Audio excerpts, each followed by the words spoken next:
The horizon multimedia को प्रस्तुति global IME bank presents ऐना in association with Chaudhary Foundation, powered by ING Group. Title sponsor Global IME Bank, सबैका लागि bank.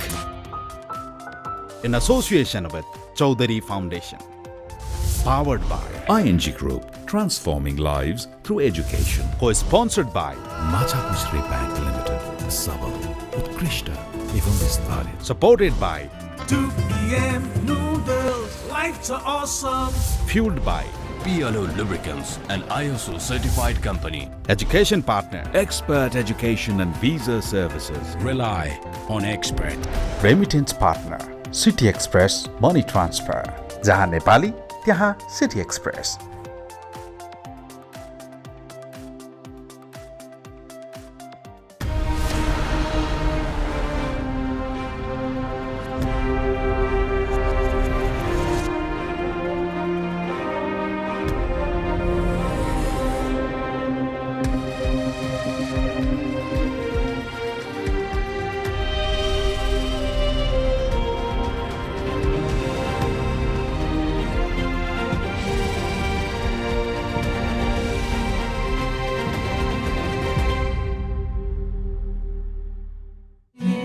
यो देश ठुलो ऐना हो, नियम लिएर यसलाई.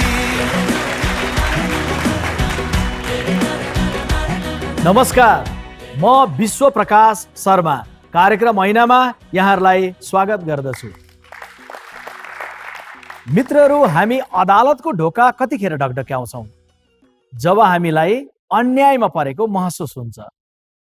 तर अदालतले समयमा न्याय नदिँदा मान्छे शारीरिक, मानसिक, सामाजिक र आर्थिक रूपमा पनि थिलथिलो बन्न पुग्छ. सर्वोच्च अदालतको गत आर्थिक वर्ष 2076-77 को तथ्याङ्क अनुसार नेपालको सबै तहका अदालत र न्यायाधिकरणहरूमा 3,17,520 वटा मुद्दा, रिट र निवेदनहरू परेका थिए. त्यसमध्ये 1,84,537 वटा मुद्दा र रिटहरूको मात्रै फर्स्यौट भयो. अझै पनि गत आर्थिक वर्षको मात्रै 1,22,982 वटा मुद्दा, रिट र निवेदनहरू फर्स्यौट हुने क्रममा बाँकी नै छन्. यो सङ्ख्या हरेक वर्ष थपिँदै क्रममा रहन्छ. त्यसैले पनि न्यायमा ढिलो हुनु भनेको न्याय नपाउन सरह हो भन्ने भनाइ हाम्रो समाजमा निकै नै प्रचलित छ. कार्यक्रम ऐनाको आजको एपिसोडमा हामी न्यायको आशामा अदालत धाइरहेका मानिसहरूको कथा र व्यथालाई हेर्नेछौँ. आउनुहोस्, न्यायको आशमा अदालतको ढोका वर्षौंदेखि ढकढकाइरहेको एउटा परिवारको कथाबाट आजको एपिसोड प्रारम्भ गरौँ.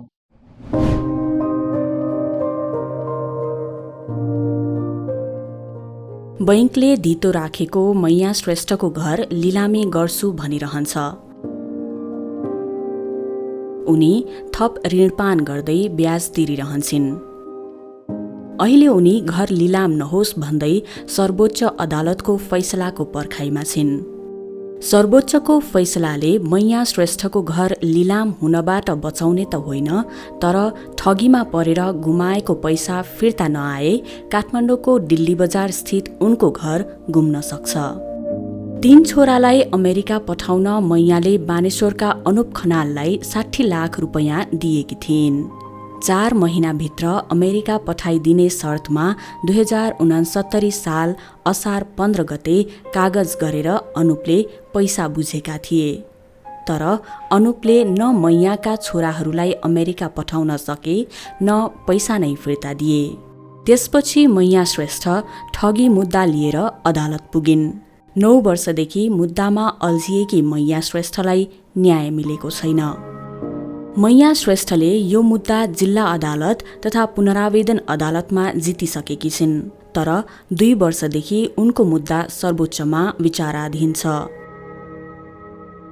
छोराहरूको अमेरिका जाने सपना त पूरा भएन नै अदालतले समयमै फैसला नदिँदा मैया र उनका छोराछोरीमा मानसिक तनाव समेत थपिएको छ. मैयाका माइला छोरा सुदीप श्रेष्ठ अहिले 39 वर्षका भए। उनलाई कानुन र अदालतप्रति विश्वास छ, तर न्याय पाउन ढिलाइ भइरहँदा उनी चिन्तित र सशङ्कित बनेका छन्।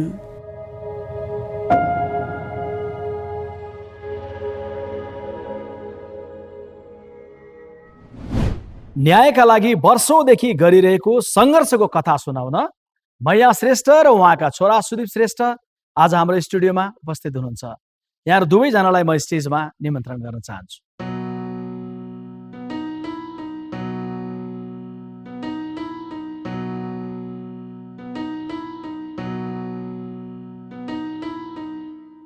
यहाँ दुवैजनालाई कार्यक्रममा स्वागत छ।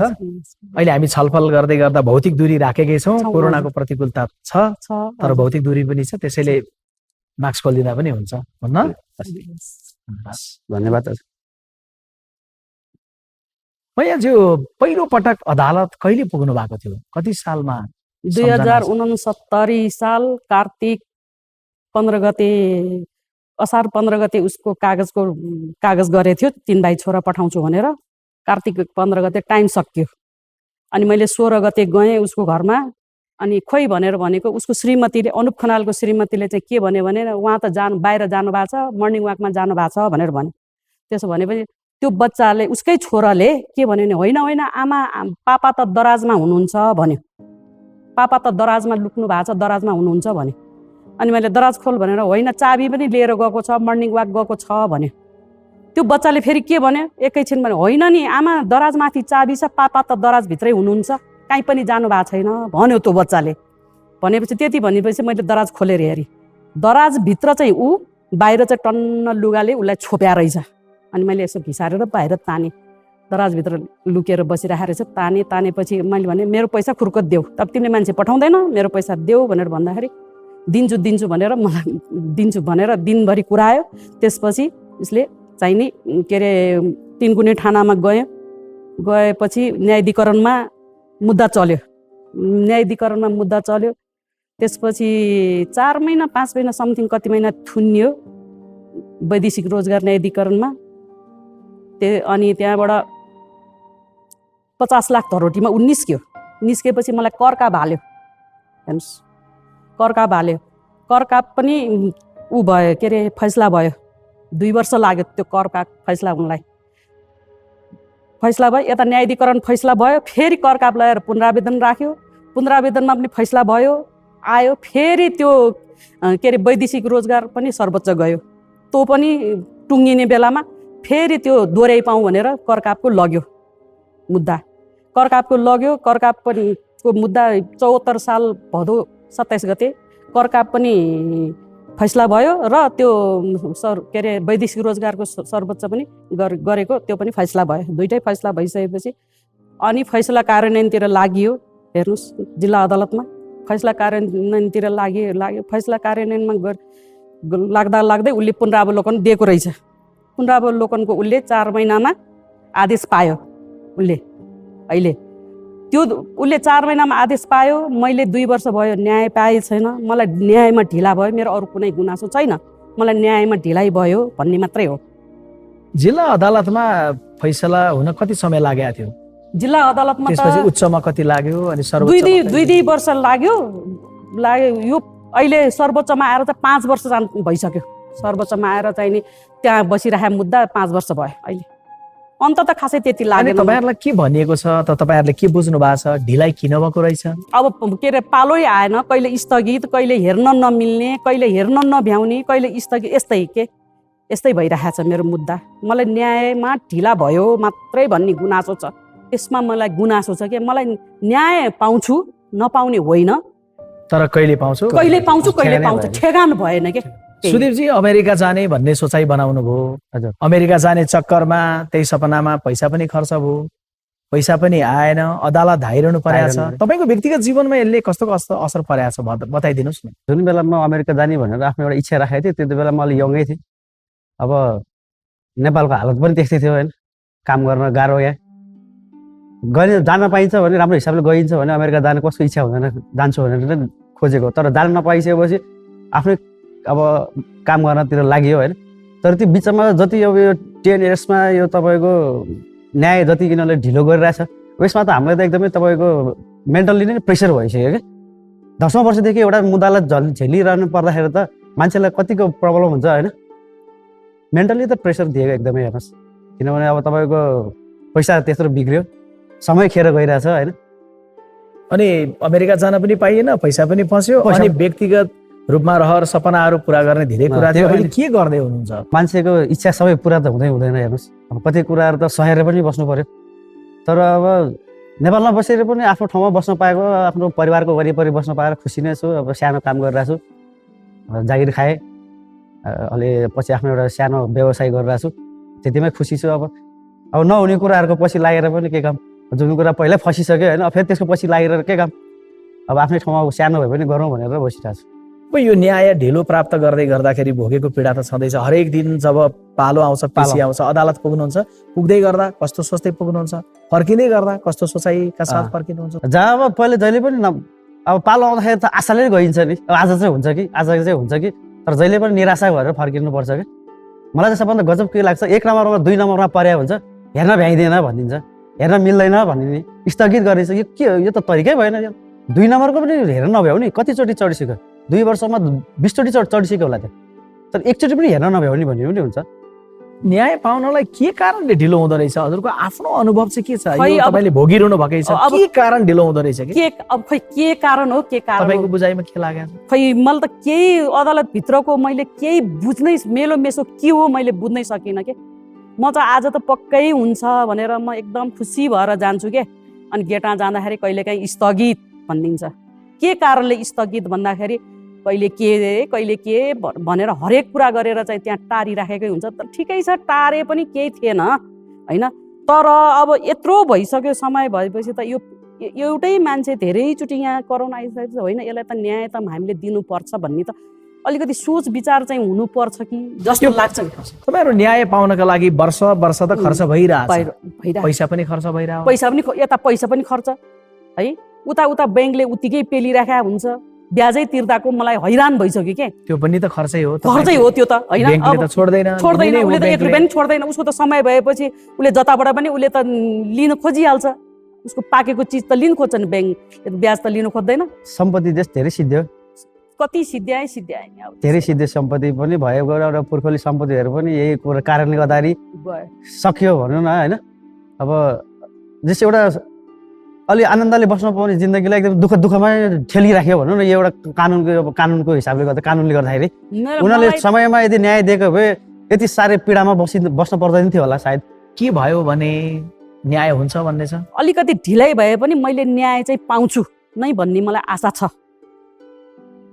ढिलै भए पनि एक दिन त कसो पालो नआउला मैले धैर्यता गरिरहेको छु सुदीपजी हो त्यही हो आशा छ तर अब कहिले गर्छ भन्ने कुराहरू उनीहरूले पनि समय पनि थाहा छैन तोकेको छैन होइन अब उनीहरूको पनि अब उहाँहरूको पनि मुडमै फरक पर्ने हो कि होइन के हो जस्तो लाग्छ किनभने अब 2 नम्बरकै मुद्दा हेर्न नभ्याउने भनेपछि त बिहान 10 बजेदेखि 5 बजेसम्म कस्तो कामहरू हुन्छ मलाई पनि थाहा भएन होइन यो गभर्नमेन्टको कस्तो चाहिँ काम हो भन्छु के मैले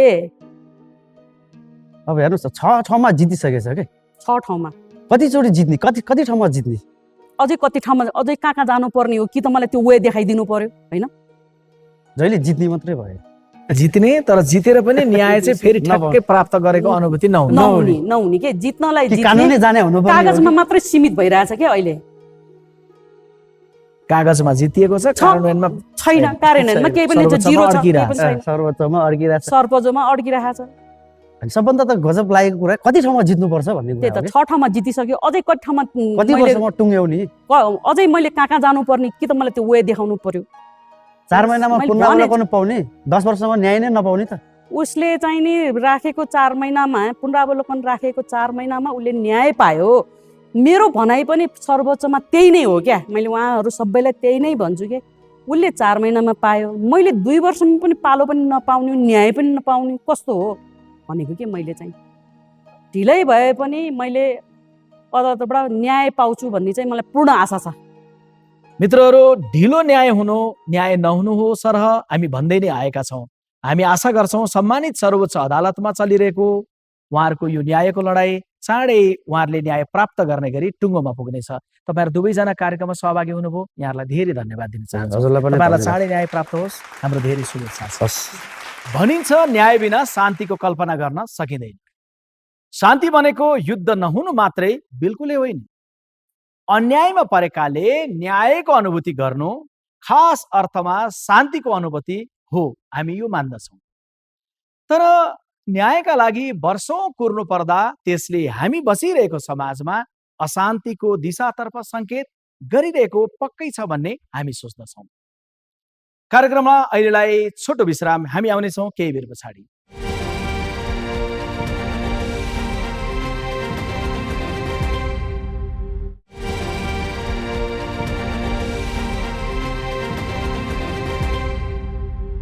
विश्रामपछि कार्यक्रममा स्वागत छ। मित्रहरू, यसै पनि हाम्रो देशमा आम मान्छेको न्यायमा पहुँचको सन्दर्भमा बेला बेलामा प्रश्न उठ्ने गर्छ। अदालतको प्रक्रियाले लिने समय, लाग्ने पैसा र लगातार लडिराख्नका लागि चाहिने आत्मबल सबैसँग नहुन सक्छ। यसका बावजुद जनकपुरकी तुलसा खड्काले 9 वर्ष अदालत धाउनुभयो, तर न्यायको अनुभूति भने अझै गर्न पाउनु भएको छैन।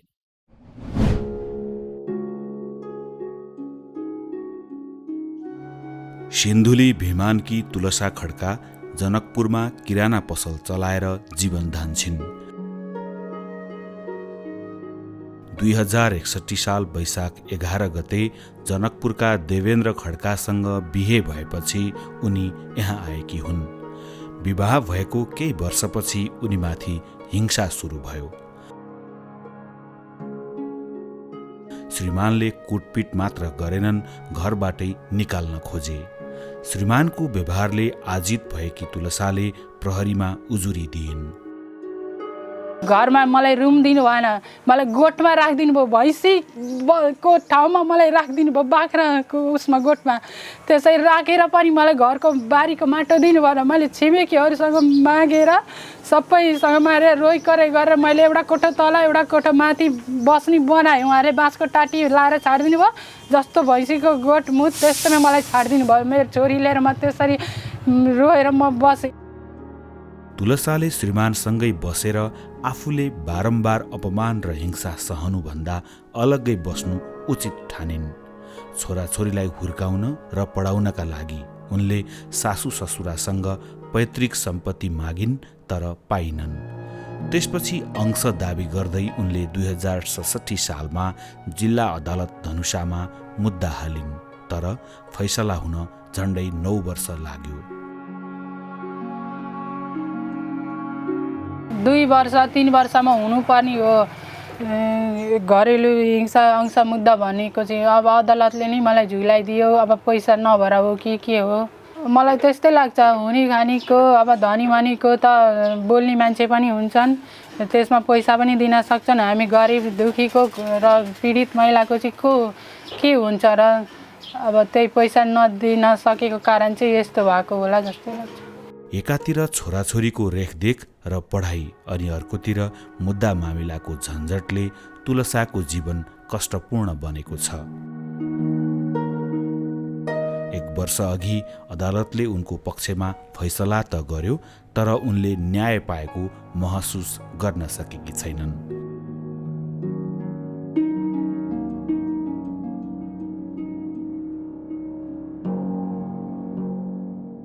पैतृक जमिनमा 8 भाग लागेपछि कुनै ठाउँबाट 1 धुर त कहीँ 2 धुर जग्गा उनलाई छुट्याइयो, जुन जग्गामा न त घर बनाउन मिल्छ न त बेचबिखन गर्न नै सकिन्छ।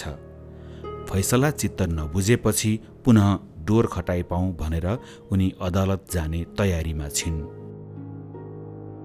अब म चाहिँ एकचोटि अदालतमै गएर भन्छु, मलाई ठाउँको लिएर के हुन्छ, मलाई बस्ने बास छैन, अहिले यस्तो महँगी जमाना छ, भोलि मेरो छोरा छ छोरी छ, म अर्कोसँग हिँडेको छुइनँ, केही गरेको छैन, आफ्नो सत्यमा बसेर गरी खाना जहाँ बसेर नि पाइन्छ नि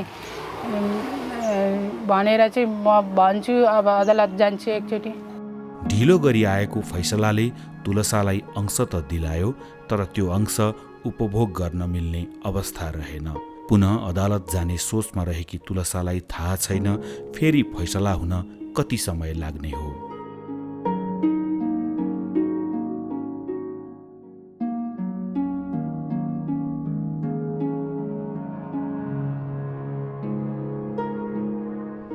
नौ वर्षमा फैसला हुँदा पनि तुलसा खड्काले राहतको सास फेर्न पाउनु भएन।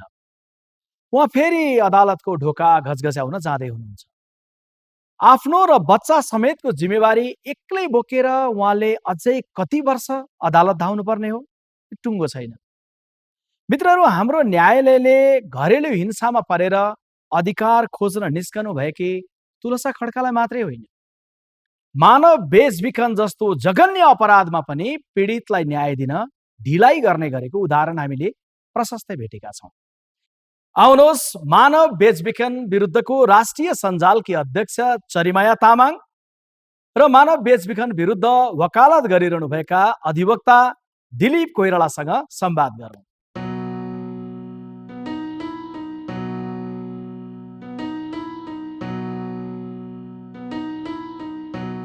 चरिमाया तामाङज्यू, दिलीप कोइरालाज्यू, यहाँहरू दुवैजनालाई म कार्यक्रममा स्वागत गर्दछु। अब कोरोनाको सन्तासबाट जोगिनु पनि छ, तर यहाँ भौतिक दूरी पनि हामीले राखेका छौँ। मास्क खोलिदिनु भए हुन्छ है, संवाद गरौँजेल। तपाईँको अनुभवबाट सुरु गरौँ न। तपाईँले न्याय पाउनलाई कति समय लाग्यो? 50 साल अन्तिममा म समस्यामा परेँ, मानव बेचबिखनको दुर्घटनामा पर्यो। त्यसको लगतै 22 महिनामा मेरो रेस्क्यु भयो। त्यस पश्चात जब रेस्क्यु पछि 6 महिनापछि नेपालमा आइपुग्यो र नेपालमा आइपुगिसकेपछि म कानुनी प्रक्रियामा गएँ। म जति बेला जोखिममा थियो म त्यति बेला जान सक्ने वातावरण त थिएन। जब नेपालमा आएर पनि 6 महिना लाग्यो मलाई कानुनी प्रक्रियामा जानलाई। आज जस्तो यति धेरै सङ्घ संस्था सहयोगी हातहरू बनिसकेको थिएन। एकातिर म त्यो बेलाको किशोरी, अर्कोतिर मलाई त्योभन्दा अगाडि प्रशासनिक कार्य मलाई केही थाहा छैन। मात्र मेरो दाजुलाई लिएर गएको थिएँ। पुरा एक दिन लगाएर प्रहरी कार्यालय, जिल्ला सरकारी वकिल कार्यालय सबै चिन्दा बल्ल दोस्रो दिनमा जाहेरीको प्रक्रिया भयो। 2053 साल पुसको 10 गतेको दिन मैले मुद्दा दर्ता गरेको। 54 सालको भदौ 18 गते मेरो बगपत्र भयो। त्यो अर्थले म लकी मान्दछु।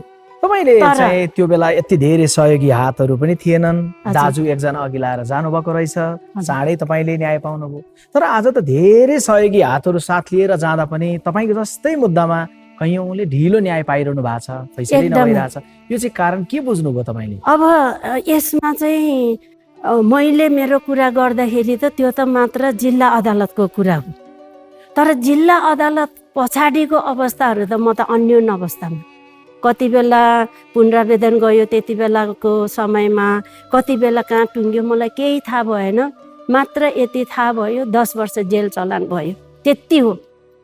तर मेरो जुन खालको पीडा थियो, म माथिको जुन अपराध भएको थियो त्यसले त मलाई त छेउभर मलम पनि लागेको होइन। अरूको सन्दर्भमा तर रह्यो कुरा अब आज पनि आज शक्तिसम्म सुरु गरेर यात्रामा हामी सँगै छौँ।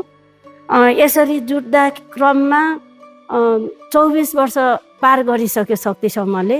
हामीसँग नितान्त सर्भाइभर साथीहरू जुटेको हुन्छ र दिलीप सर जस्तो सहयोगी साथीहरू पनि हुनुहुन्छ हामीसँग। तर न्यायको कुरा गर्ने हो भने चाहिँ त्यो समयको उदाहरणले आज काफी पुगेको छैन। आज मेरो तमाम साथीहरूको मुद्दा 10औं वर्ष भएको छ, तर पनि जिल्लासम्मको हामीलाई सूचना आउँछ।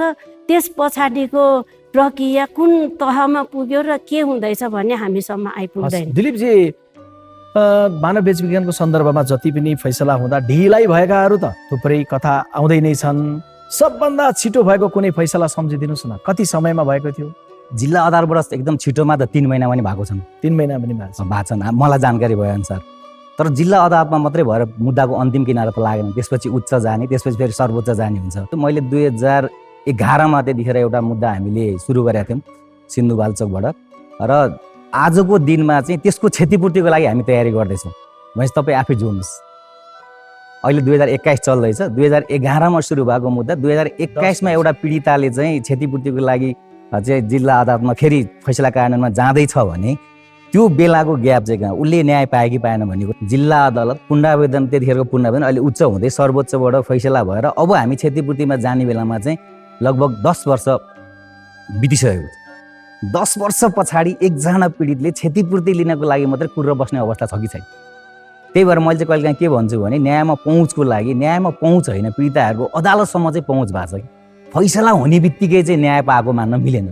जो पीडित व्यक्तिले अनुभूति गर्नु पर्यो नि, उसले प्राप्त त गर्नु पर्यो, अनि पो हो मलाई न्याय भने। कोही मान्छेलाई एउटा बेचबिखन गर्ने अपराधीलाई 15 वर्ष 20 वर्ष जेल हाल्यो, उसले चाहिँ सजाय पायो भन्दैमा पीडिताले फेरि न्याय पायो त? उसको रिमेडी खोइ त? एउटा व्यक्तिको निश्चित समय जुन नारकीय जीवन बिताउन बाध्य हुन्छ अथवा जुन दासत्वमा पर्नु भएको छ त्यो बेलाको उसलाई जुन हाम्रो संविधानले पनि गरेको छिटो, छरितो, विश्वसनीय, जनउत्तरदायी बनाउने भनेर जुन सङ्कल्प गरेको भने त्यो अनुसारको भयो त? ऊ समाजमा पुनः पहिलाको अवस्थामा गर्न सक्ने वातावरण छ कि छैन? फेरि यहाँनिर म अर्को पनि कुरा जोड्न चाहेँ। अदालतले फैसला, न्याय निरूपणमा फैसला गर्छ, त्यसको कार्यान्वयनको पक्षमा अदालत बाहेक अरू निकायको पनि उत्तिकै जिम्मेदार हुनुपर्छ। एकजना पीडित जसलाई चाहिँ बेचबिखनबाट आइसकेपछि परिवारले स्वीकारेको छैन, समाजले स्वीकारेको छैन, त्यसलाई पुनर्स्थापना गर्नसम्मको दायित्व चाहिँ लिएको छ नि कानुनले पनि त्यही भन्छ। उसको चाहिँ हाम्रो अहिले अपराध पीडित संरक्षण ऐनले पनि भनेको छ पुनर्स्थापनासम्म गर्ने दायित्व चाहिँ राज्यको हो, त्योसम्मको उसलाई सुरक्षित तरिकाले राख्ने वातावरण गर्नुपर्छ भन्छ। नेपाल सरकारले हालाकि 11वटा चाहिँ पुनर्स्थापना गृह सञ्चालन भइरहेको अवस्थामा एक त मानव अधिकार आयोगको 2019को रिपोर्ट हेर्नुहुन्छ 35,000 बेचबिखन पर्छ भन्छ। त्यसमा पनि मुद्दा जाने भनेको 380-84 भने समग्रमा जम्मा 305वटा मुद्दा चाहिँ गइरहेको देखिन्छ एक वर्षमा। 35,000 बेचबिखनको केस छ, तर सालमा हेऱ्यो भने 305वटा मुद्दा लगभग गएको देखिन्छ एक वर्षमा जाँदाखेरि। त्यो 305मा नि कतिवटाले चाहिँ न्यायको अनुभूति गरे त? कम्तीमा त्यो त कानुनले जस्तो अदालतले पनि फैसला भएर यतिजनाले क्षतिपूर्ति पाउने भनेर निर्णय भएको छ, त्यो मध्ये पनि कतिजनाले चाहिँ क्षतिपूर्तिमा आउनुभयो र कतिजनाले प्राप्त गर्ने भनेर रेकर्ड राख्न सकिँदैन? सकिन्छ नि त। सामान्य रूपमा आफू नै के अरे प्रहरी कार्यालय मार्फत मुद्दा सुरु गराएको बेलामा त उहाँको मुद्दा कुन स्टेपमा पुग्यो उहाँलाई थाहा नै हुन्, र त्यसपछि क्षतिपूर्ति गर्न जाँदा माग गर्न जाँदा फेरि अर्को मुद्दा सुरु गर्नु पऱ्यो नि। त्यो अर्को गर्नको लागि त्यसको जानकारी, त्यसको सूचना खोइ, त्यसको व्यवस्थापन पक्ष खोइ। अदालतमा चाहिँ पीडित संरक्षण कक्ष भनेर राखिएको छ, सहायता गर्नको लागि भनेको छ। कहिलेकाहीँ हामी गयौँ भने सामान्य रूपमा पनि हामी हेर्न सक्छौँ त्यो रुमको चाबी नपाइरहेको अवस्था भनेको त्यसलाई फेसिलिटेट त गर्नु पऱ्यो नि। त्यो व्यक्ति एकजना सामान्य पीडिता आएर त्यो ठाउँमा जानलाई चाहिँ म कहाँ बस्ने कुरा पनि उहाँलाई थाहा भइरहेको अवस्था, कसरी जाने भन्ने पनि थाहा छैन, त्यसमा फेसिलिटेट कसले गर्ने भन्ने पनि थाहा छैन। अब मानव बेचबिखन जस्तो मुद्दा भनेको त निकै संवेदनशील मुद्दा भयो फौजदारी मुद्दामा। त यो मुद्दाको पेशी जो सरिरहेको हुन्छ नि, के कारण हुँदो रहेछन् कि यो मुद्दालाई पेशी सर्ने कारण, सार्ने को हुन्छ, सारिदिने को हुन्छ? एउटा मुद्दामा अनि कति पटकसम्म सार्न पाइँदो रहेछ त्यो पनि भनिदिनुहोस्। सामान्यतया त अब 2 चोटिसम्म सार्ने भन्ने एउटा सामान्य बुझाइ हामी कानुन व्यवसाय प्र्याक्टिसमा, तर त्यसलाई कति पटकसम्म लान सक्छ? जस्तो म बिरामी भएँ, 2 पटक सारिसकेँ, म बिरामी भयो भने मैले सार्न पाउने नपाउने सामान्य कुरा। त्यस्ता कुराहरूलाई पनि लिएर म आज बिरामी छु, हस्पिटल जाँदैछु, म आउन भ्याउँदिनँ भने त्यो कुरालाई छुट गर्न दिने कि नदिने होइन, भने त्यो पनि सरिरहेको त। त्यसपछि आएर प्रतिवादीहरूले चाहिँ वकिलै फेरिदिने कुरा होइन, अर्को वकिललाई राखिदिने। अब यो म कन्फर्म यो मुद्दामा गर्दैछु भने चाहिँ अर्को वकिल साहब राखिदिने, अर्को वकिल साहब राख्ने बित्तिकै मिसिल अध्ययन गर्न पाएको छैन भन्ने कुराले फेरि एकचोटि सार्न पाउने भयो। त्यसपछि अर्को कतिचोटिसम्म वकिल फेर्न नपाउने भन्ने कुरा छैन, उसले त वकिल जति पनि फेर्न पाउने भयो। त्यसपछि एउटै मुद्दामा हामीले, मलाई थाहा भएपछि एउटै मुद्दामा 30 जनासम्म कानुन व्यवसाय राखिदिनुहुन्छ। त्यो 30 जनासम्म कानुन व्यवसायले बहस गर्दा गर्दा त त्यो मुद्दाले त्यो दिन टुङ्गो पाउने अवस्था नहुने फेरि होइन। अनि निरन्तर कहिले को वकिल बिरामी भइदिने, कहिले को वकिल बिरामी भइदिने, त्यो कारणले गर्दाखेरि पनि त्यो त्यसलाई लम्ब्याउने कुरामा चाहिँ आफ्नै खालको प्रक्रियाहरू छ। अर्को कुरा भनेको कहिलेकाहीँ जुन सूचना आउनुपर्ने, जुन जाहेरवालालाई अथवा पीडितलाई जुन सूचना आउनुपर्ने त्यो सूचना दिने बेलामा ढिलाइ हुन्छ। जस्तो मानौँ न अब एकजना त्यसमा गोपनीयता नाम गरे हुन्छ, कुनै संस्थाबाट होला अथवा कोही संरक्षक होला, त्यसमा त जुन नम्बर दिएको हुन्छ त्यो गर्ने भन्दा पनि हाम्रो परम्परा ल फलानालाई खोजेर ल्याउने भने चौकीमा निवेदन दिएको हुन्छ, त्यो चौकीबाट सम्बन्धित ठाउँमा त्यो चिठी पनि नपुगेर त्यो एक त त्यो साक्षी बकपत्रमै ढिला भइरहेको अवस्था पनि हुन्छ कि। अनि त्यो साक्षी बकपत्रको कुरा पत्र नआएपछि त्यो थाहा नभएपछि साक्षी त्यहाँ नपुग्ने भयो, त्यहाँ साक्षी नपुग्ने बित्तिकै फेरि त्यो मुद्दा त सर्ने भयो, अनि फेरि साक्षी ल्याउन आदेश गर्ने। जबकि यो मुद्दा हाम्रो मानव बेचबिखन तथा ओसार पसार नियन्त्रण 2064ले पीडित स्वयं जाहेरवाला छ भने चाहिँ उसको त्यही दिन नै जाहेरी दिएकै दिन चाहिँ बयान अदालतबाट प्रमाणित गर्नु पर्यो। त्यसलाई चाहिँ प्रमाण लिन मिल्छ भने चाहिँ त्यसको लागि पुनः चाहिँ अदालतमा नबोलाइदिए पनि हुन्थ्यो भन्ने हाम्रो कुरा। तर त्यसलाई बोलाउँदाखेरि ऊ नहुने जस्तो एउटा मुद्दा लामो समयसम्म चल्दाखेरि त्यो पीडित कहाँ पुग्यो भन्ने कुरामा त्यो खोज्दै टाइम लाग्ने। अनि अब त्यही मुद्दा मात्रै कुरेर कतिखेरसम्म बस्छौ। र अर्को भनेको मुद्दामा जाँदाखेरि चाहिँ जस्तो हामीले बारम्बार कुरा पनि राखेका छौँ, अन्तरिम क्षतिपूर्तिको कुरा आइरहेछ।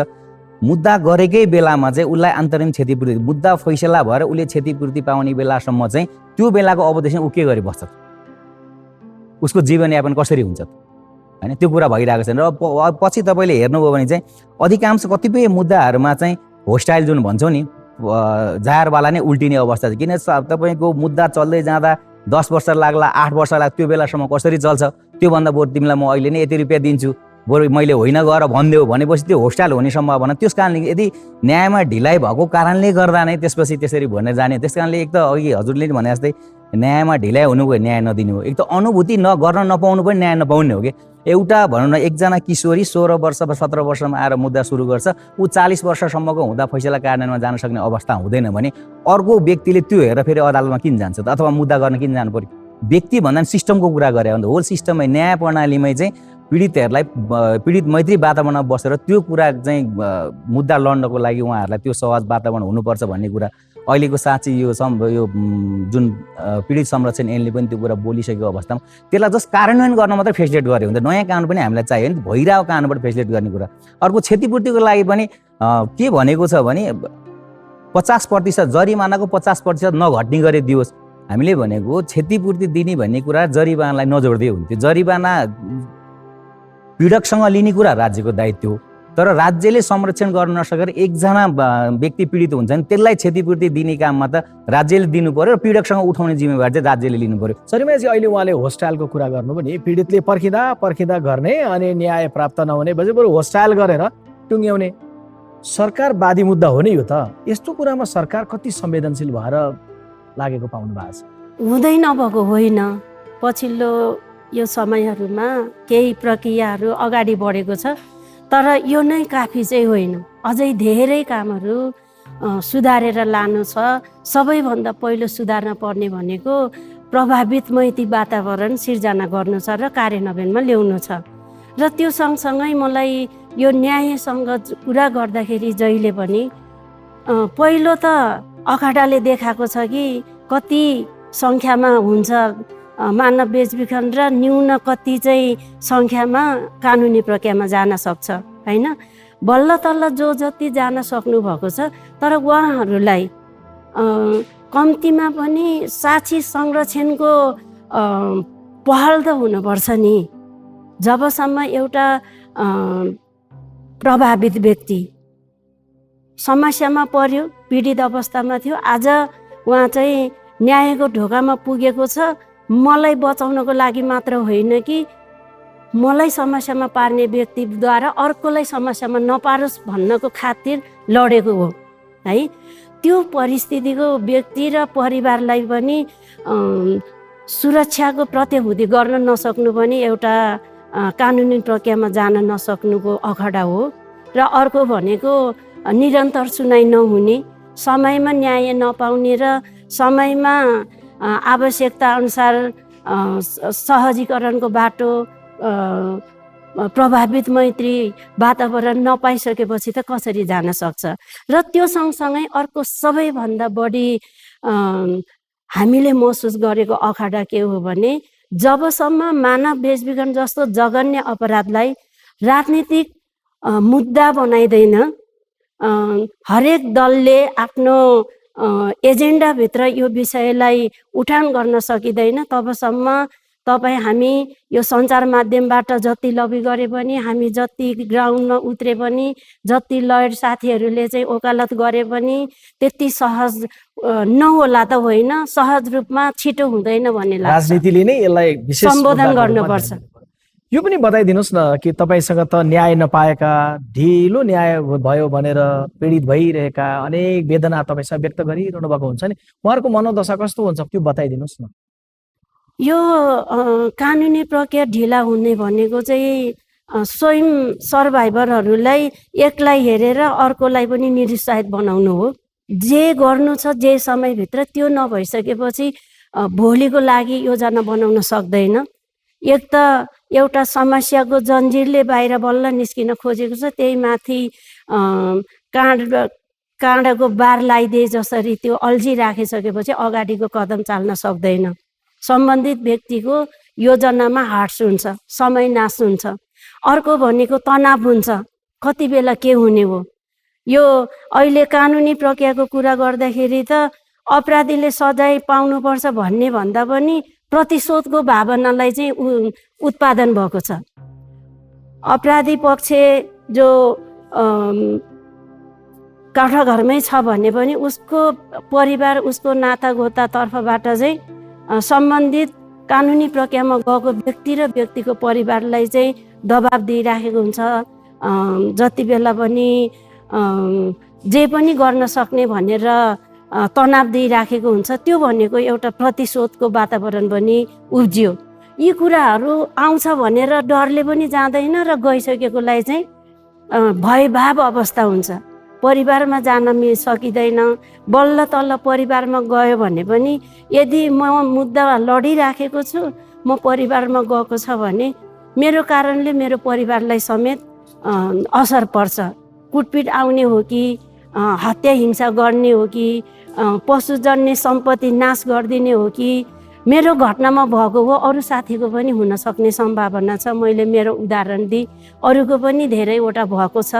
अनि कतिपय अवस्थामा सामाजिक परम्परा अनुसार चल्ने रीतिरिवाजमा चल्ने पाटोलाई पनि बन्द गरिदिन्छ। कसको अब बिहाबारीमा उपस्थित हुन नपाइने, भइपरि आउँदाखेरि सामेल हुन नपाइने सम्मको अवस्थाहरू पनि यो कानुनी प्रक्रियामा जाँदाखेरि जब खुलिन्छ अनि एकातिर ढिलासुस्ती, अर्कोतिर उता प्रतिशोधको अवस्थाले यो जटिलताहरू आएको छ र मानसिक र आर्थिक समस्या चाहिँ एकदमै बढी पर्छ। वर्षौँ वर्षसम्म न्याय नपाइसकेपछि अदालत धाइरहँदै गर्दा त पीडितहरूले खर्च पनि बढ्दै जान्छ। उहाँहरूको त्यो स्थिति कस्तो कस्तो पाउनु भएको छ, मनोदशा पनि आर्थिक कोणबाट पनि? दुई तिनवटा कुरा। एउटा चाहिँ मानसिक रूपमा यदि उहाँहरू विक्षिप्त बन्नुहुन्छ, उहाँहरूले जुन एउटा भनौँ विश्वासका साथ सुरुमा प्रहरीमा मुद्दा दायर गरिसकेपछि अब चाहिँ मेरो हुन्छ सुलभ तरिकाले मैले यो क्षतिपूर्ति जान्छ, पीडक चाहिँ कठघरामा पनि जान्छ, जेल पनि जान्छ भनिरहँदा त्यो मुद्दा लम्बिँदै गएपछि उहाँहरूको सेल्फ कन्फिडेन्स चाहिँ लुज हुँदै जान्छ चाहिँ। किनभने यो जे कुरा हामीलाई देखाएको त्यो थिएन। एउटा सामान्य घटना तपाईँलाई सुनाऊ। एउटा इराकबाट चाहिँ बेचबिखनको मुद्दा दर्ता गर्नुभयो, त्यसपछि मान्छे इराक त लान पाइँदैन तर पनि लग्यो नि त। त्यसपछि आएर तपाईँको मुद्दा पऱ्यो। मुद्दा परेपछि त्यतिखेरको मानव बेचबिखन विरुद्धको राष्ट्रिय समितिमा समेत गएर त्यसलाई सहकार्य भयो, मुद्दा अगाडि प्रक्रिया बढ्यो। तर जिल्ला अदालतमा पुगेर जब उसलाई चाहिँ अब सबैतिरबाट जान्छ, जिल्ला अदालतमा पुगेपछि जब ऊ धरौटीमा चाहिँ छुट्यो, जब यो मुद्दामा दोषी भने थुनामा राख्छ भन्ने कुरा उहाँले बिलिभ गरिरहनु भएको थियो। जब त्यो व्यक्ति चाहिँ जब छुट्यो, अदालतको धरौटीको आदेशमा छुटेर जब गाउँमा गएर उहाँलाई प्रेसराइज गर्यो, त्यसै उहाँ चाहिँ गाउँ बस्न नसक्ने अवस्था भएर उहाँ चाहिँ काठमाडौँमा शरणार्थी जस्तो जीवन बिताउन बाध्य भयो कि उहाँको परिवारमा नै त्यो बिग्र अथवा फुट तैँले मुद्दा नगर्दै भए हुन्थ्यो नि त। त्यो मुद्दा गर्न हामीलाई यहाँ बस्न अप्ठ्यारो भयो भन्ने स्थितिको कारणले गर्दाखेरि उहाँको परिवार नै विखण्डन हुने अवस्थामा आयो।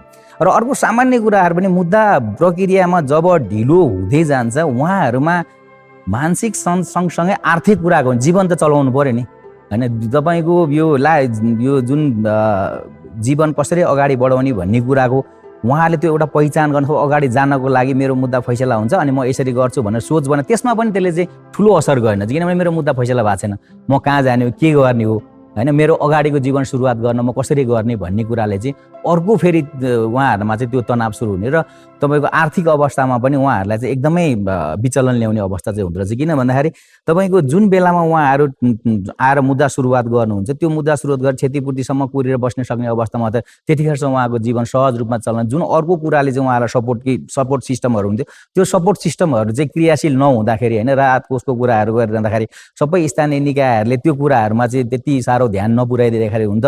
अब राष्ट्रिय समितिदेखि स्थानीय समितिसम्म मानव बेचबिखन विरुद्ध हुनुपर्ने भन्ने कुराहरू कानुनमा उल्लेख गरेर त्यो अहिलेको संरचना परिवर्तन भएपछि त्यो सक्रिय रूपमा नहुँदाखेरि उनीहरूले त्यो बस्ने त्यसलाई गर्ने कुरा नभइरहेको हुँदाखेरि त्यसले पनि असर गरिरहेको अवस्था छ। र उहाँहरूको पारिवारिक विखण्डन, समाजमा उहाँहरू फेरि पुनः गर्न नसक्ने गर्दाखेरि आफ्नो घर जान नसक्ने अनि सहर केन्द्रित भएर बस्दाखेरि पुनः रिट्राफिकिङको समस्यामासम्म पुगिरहेको हामीले पाउँछौँ। तपाईँको बुझाइमा यो यथाशीघ्र अथवा छिटो गर्ने कुराको लागि तपाईँको सुझाव के छ? अहिले थप भन्दा पनि जुन अहिले हाम्रो कानुनले भनिरहेको कुराहरू छ नि, जस्तो अदालतले नै अथवा न्यायालय नै निरन्तर सुनाइमा राख्नुपर्छ, यसलाई अग्र अधिकार दिएर राख, त्यो कुरा कार्यान्वयनमा आउनु पर्यो। र बन्द इलाजमा हुनुपर्ने कुरा सामान्य कुराहरू छ कि जो बन्द इलाजमा हुनुपर्छ। हामीले भन्दा मात्रै बन्द इलाज हुने होइन, यो मुद्दा आज छ भने स्वतः त्यो बन्द इलाजमा जानुपर्ने कुराहरू, पीडित सहायता कक्षहरू अदालतमा त्यहाँ फेसिलिटेट गर्ने कुराहरू, उहाँहरूलाई पीडितहरूलाई चाहिँ सूचना पहुँच पुर्याइदिने कुराहरू, त्यो कुराहरूमा मात्रै फेसिलिटेट गरिदियो, उहाँलाई समयमै जानकारी दियो। जस्तो भनौँ न आज मुद्दा फैसला भयो, अब तपाईँ यसरी जानुपर्छ भनेर उसलाई त्यो भनिदियो भने त ऊ जान पायो नि त। फैसला भएको कुरा नै उसले कहिले थाहा नपाउने भन्दा त ऊ जान नसक्ने अवस्था। यदि कानुनमै छ नि त उसलाई जानकारी दिनुपर्छ, उसलाई बोलाउनुपर्छ, उसलाई नै भन्नुपर्छ भन्ने कुरा छ। त्यस कारणले गर्दा यो पीडित संरक्षण ऐन, यो अपराध पीडित संरक्षण ऐन जुन ऐन बने त्यो ऐन अनुसार चाहिँ यदि गरियो भने त्यसपछि मानव बेचबिखन ओसार पसार नियन्त्रण ऐनहरू छ नियम, त्यो नै अहिले चाहिँ कार्यान्वयनमा आउने हो भने चाहिँ सहज रूपमा जान्छ। तपाईँलाई के लाग्छ कसो गर्यो भने छिट्टो न्याय हुने व्यवस्था हुन सक्ला के? सबै तहबाट यो न्यायिक प्रणालीमा जो जसको जहाँ जिम्मेवारी छ सबै जिम्मेवारी तहले मनन गरेर कार्यान्वयन गर्नु पर्यो। त्यो कार्यान्वयन गरिरहने क्रममा चाहिँ प्रभावित मैत्री र संवेदनशीलतालाई अँगाल दिन पर्यो। त्यति भयो भने पनि कम्तीमा नि यति धेरै मेहनत गरेर ल्याएको दस्तावेजहरू छ त्यसको मान राखेको पनि हुन्छ। र अर्कोतर्फ एउटा पीडित व्यक्तिलाई समयमा न्याय दिनु भनेको 10 जनालाई बचाउनु र सम्बन्धित प्रक्रियामा गइराखेको व्यक्तिलाई सहज रूपमा कार्यान्वयन गरिदिने, जे विषयसँग सम्बन्धित छ त्यसलाई सोफूर्त रूपमा कार्यान्वयन गर्नु भनेको चाहिँ आउने दिनको लागि निकासा पनि हो। र भन्नै पर्दाखेरि मानव बेचबिखन पीडित प्रभावित व्यक्ति भनेको एउटा व्यक्तिलाई सक्षम बनाएर आम नागरिक बनाउनु भनेको त्यो 1 बराबर 10 जना बचाउनु हो। परिवर्तनको सम्भाग म आफै पनि हो, हामी सबैजना हो। त्यति बेला सुरु हुन्छ जति बेला यहाँलाई मलाई सहज वातावरण हुन्छ, मैले निभाउन पाउने भूमिका, मैले गर्न पर्ने कर्तव्यलाई साथ सहयोग मिल्छ अनि मैले गर्न पाउँछु। न्यायको कुरा गर्दाखेरि जहिले पनि कानुनी न्याय र सामाजिक न्याय सँगै जोडेर कार्यान्वयन गरिदियो भने एउटा प्रभावित व्यक्ति चाहिँ आम नागरिक बन्न सक्छ। त्यही आम नागरिकले हामी सबैलाई बचाउनलाई प्रयत्न गर्छ। महत्त्वपूर्ण विचार व्यक्त गर्नुभयो चरिमा तामाङजी, दिलीप कोइरालाजी। तपाईँहरू दुवैलाई कार्यक्रममा सहभागिताको लागि धेरै धेरै धन्यवाद। धन्यवाद।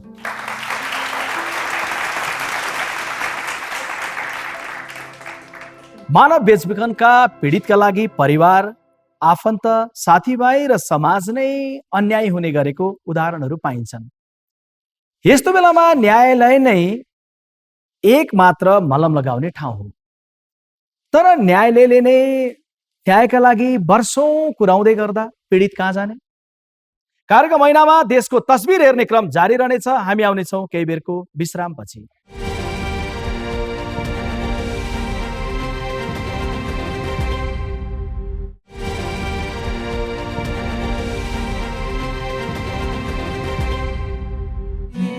यो देश ठुलो ऐना हो। विश्रामपछि कार्यक्रममा स्वागत छ।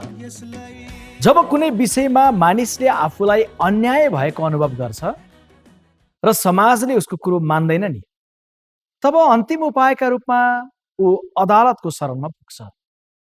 समाज, सरकार, आफन्त र अन्य कुनै पक्षबाट अन्यायमा परेपछि आम मानिसको आशाको केन्द्र अदालत नै हुन्छ। अदालतले गरेका फैसला र आदेशको पालना सबैले गर्नुपर्ने व्यवस्था संविधानले नै गरेको छ। तर त्यही न्यायालयले मुद्दाको छिनोफानोमा वर्षौं लगाउँदा ससुराबाट सुरु भएको अदालतको यात्रा पुहारी संविदा खानसम्म आइपुग्दा पनि जारी नै छ।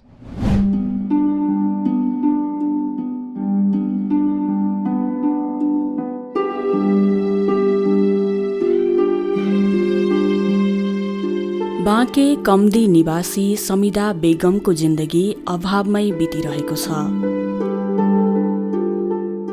आफन्तसँग लडेको अंश मुद्दाको फैसला बेलैमा कार्यान्वयन भएको भए उनको जीवन सहज हुन्थ्यो। जितेका मुद्दाको फैसला कार्यान्वयन नहुँदा आफ्नो नाममा जग्गा भएर पनि भोग चलन गर्न पाएकी छैनन्। 7 बीघा जमीन पड़ा है, जैसे पुरखौली 7 बीघा, तो 7 बीघा में यहाँ पैदा होत रहा है। आफूले कमाउँदै आएको जग्गामा 25 वर्ष अघि मुद्दा सुरु भएको थियो। जिल्ला अदालत बाँकेमा दर्ता भएको अंश मुद्दा समिदाको परिवारले हार्यो। पछि पुनरावेदन र सर्वोच्च अदालतमा उनीहरूको परिवारले मुद्दा जित्यो। मुद्दा चलिरहँदै ससुरा जिलेदार खान र श्रीमान शेरबहादुर खानको मृत्यु भयो। अहिले सर्वोच्चबाट मुद्दा जिते पनि जग्गा हडप्नेले छाडेका छैनन्। जग्गाको भोग चलनसँग समिदाको परिवारका सपनाहरू जोडिएका छन्। सर त्यो जग्गा पायो भने अहिले हामी पनि कतै जग्गा किन्थ्यौँ या घर हाल्थ्यौँ। अब हेर्नु केही छैन, फुसको घर छ, बाजेले बनाएको घर छ, हामी केही गर्न पाएनौँ। कमाएर उता हाल्ने कि घरमा हाल्ने कि पेट पाल्ने, के गर्ने। समिदाका छोरा इसरारले वैदेशिक रोजगारीमा जान राहदानी बनाएको 5 वर्ष बितिसक्यो। तर आमालाई अदालत जान साथी दिँदा र न्याय मिल्ला कि भन्ने आशमै अल्झिएका छन् उनी। इसरार बाहेक 4 भाइ र 6 दिदी बहिनीलाई पनि यो मुद्दाले प्रभाव पारेको छ। मुद्दाले समिदाको परिवारको समय र पैसा मात्र खर्च भएको छैन, सिङ्गो परिवारको जीविकामा समेत असर पुगेको छ। ना बच्चे पढ़ाई पावा, ना लिखाई पावा, बच्चे मजूरी करे खाए लागे, ना रहे छोरा, तो बाप कमाई वाला नहीं रहा है। मैंने देखते ही रहे कोई काय लायक के रहा, यहाँ से किरावा खत्ती पैदल इतनी दूर अदालत का जात रहा है। समिदाको अंश मुद्दा अधिवक्ता विश्वजित तिवारीले हेरिरहेका छन्। उनीभन्दा पहिले यो मुद्दा उनकै बुबा इन्द्रजित तिवारीले हेरिरहेका थिए। विश्वजितले समिदाको मुद्दा हेर्ने क्रममा उनको दुःख, पीडा र समस्या पनि देखेका छन्। अप्ठ्यारो कस्तो भयो भने उहाँ कहिले चाहिँ एक छाक खाना खानुहुन्छ, एक छाक खानु हुँदैन। उहाँहरूको आर्थिक, सामाजिक र स्वास्थ्यको सबैको सङ्कट परेको छ। मान्छेको मानसिक स्थिति पनि उहाँको त्यही किसिमले अप्ठ्यारो परेको स्थिति छ। अनि बच्चाहरू पढाइ गर्न पाएका छैनन्। बच्चाहरूलाई पढाइ उहाँ न्याय तत्काल भएको भए त उहाँहरूले बच्चाहरूलाई त्यही किसिमले आफ्नो रोजगार गरेर केही गरेर न्याय उसको लागि बच्चाको लागि पढाउने चाहिँ गर्नुहुन्थ्यो। तर त्यो स्थितिमा उहाँहरूको धेरै अप्ठ्यारो नै परेको स्थिति छ। अंश मुद्दामा जितेको जमिन भोगचलनका लागि अदालतले आदेश पनि दिइसकेको छ। तर आदेश कार्यान्वयन नहुँदा समिदाको परिवारले न्यायको अनुभूति गर्न पाएको छैन। मित्रहरू, 25 वर्षमा एउटा बालक पनि वयस्क युवा भइसक्छ। आफ्ना सपनाहरू पूरा गर्नका लागि पाइला चाल्दै गरेको हुन्छ। तर आमालाई साथ दिन समिदा खानका छोराको जीवन यस बेला अन्यलमा छ। हामी बेला बखत छिट्टो छरितो न्याय हुनुपर्छ भनेर सुन्ने गर्छौँ, भन्ने पनि गर्छौँ। तर किन भइरहन्छ ढिलाइ? आउनुहोस् अधिवक्ता तथा काठमाडौँ स्कुल अफ लकी सहप्राध्यापक स्वेच्छा सङ्ग्रौलासँग यस बारेमा संवाद गरौँ। स्वेच्छाजी, म यहाँलाई स्टेजमा निमन्त्रण गरौँ।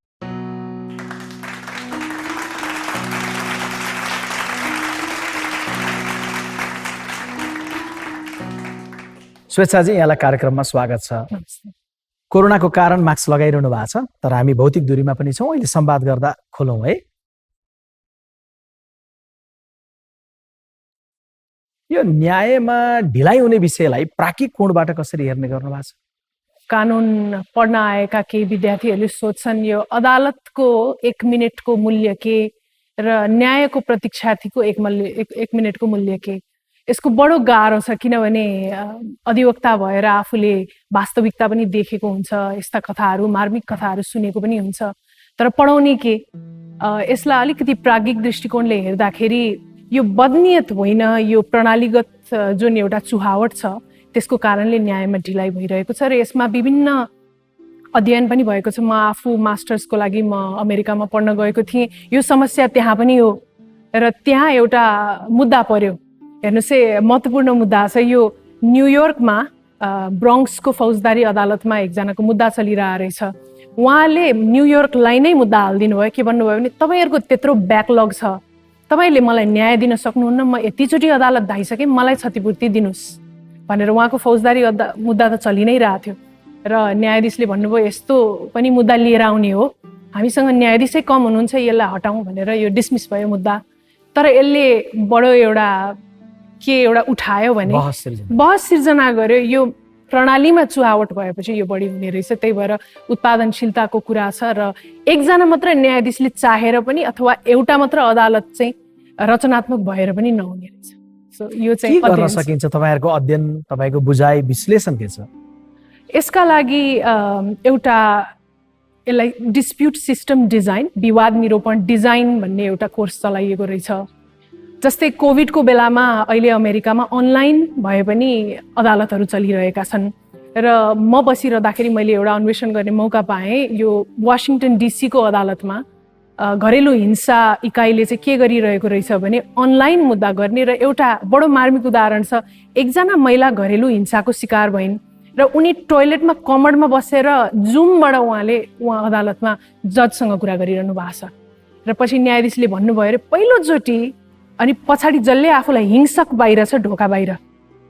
सो पहिलोचोटि उहाँले के भन्नुभयो अरे भने म अदालत कहिल्यै आउन सक्दिनँ थिएँ, किनभने मेरो पछि मान्छे लाग्या हुन्छन्, मलाई मेरो ज्यानको डर छ। म अहिले टोयलेटमा बसेर धारा खोलेर म घरेलु हिंसाको तपाईँसँग न्यायाधीशसँग कुरा गर्दैछु भनिसकेपछि मलाई के लाग्यो भने यो न्याय धेरै महँगो भएको छ भन्ने। यो त तपाईँले बडा सुन्दर कुरा त गर्नुभयो, तर चाहिँ के भने अमेरिकाको सन्दर्भमा भयो, त्यसलाई नेपालीकरण गर्ने नेपालको सन्दर्भमा कसरी गर्दा सजिलो होला? पक्कै पनि यो अब असल अभ्यास हो, यसलाई ल्याएर यहाँ जस्ताको तस्तै गर्नुपर्छ भन्ने छैन। तर केही चिजमा हामीले सोच्न सक्छौँ, जस्तै कोभिडको कारणले अब यो झन्झन चुहावट बढ्दै जान्छ र हाम्रो प्रक्रियामा पनि अब काबु बाहिरको परिस्थिति भन्ने कुरा छ। कोभिड लागेको कुरामा अब कानुन व्यवसायी लगायत न्यायाधीशमा यसलाई अब कसरी हो, अमेरिकामा चाहिँ अलिकति विश्वविद्यालयहरूसँग सहकार्य गरेर कानुन र प्रविधि इकाइ भनेर रिसर्च गराउने, कसरी अनलाइन ल्याउन सकिन्छ, यसका फाइदा बेफाइदा सबै चिजको पहिला सुरु हेरेर अनि एउटा प्रणालीलाई डिजाइन गर्ने चाहिँ यो चाहिँ सहकार्य विश्वविद्यालय प्राज्ञिकहरू, टिचरहरू र जुडिसियरीको हुँदो रहेछ। त्यही भएर त्यो चाहिँ सुरुवात गर्न सकिन्छ। मैले ल्याउनै पर्छ भनेको होइन, तर त्यसले अब त केही न केही त इनोभेसन त गर्नै पर्यो। त्यही भएर कानुन र प्रविधिको चाहिँ अब अलिकति बढी तालमेल हुन आवश्यक छ। मित्रहरू, हामीसँग स्टुडियोमा लामो समयदेखि पत्रकारिता गरेर त्यसमा पनि न्यायालयको क्षेत्रकै रिपोर्टिङ गरिरहनुभएका पत्रकार साथीहरू पनि हुनुहुन्छ।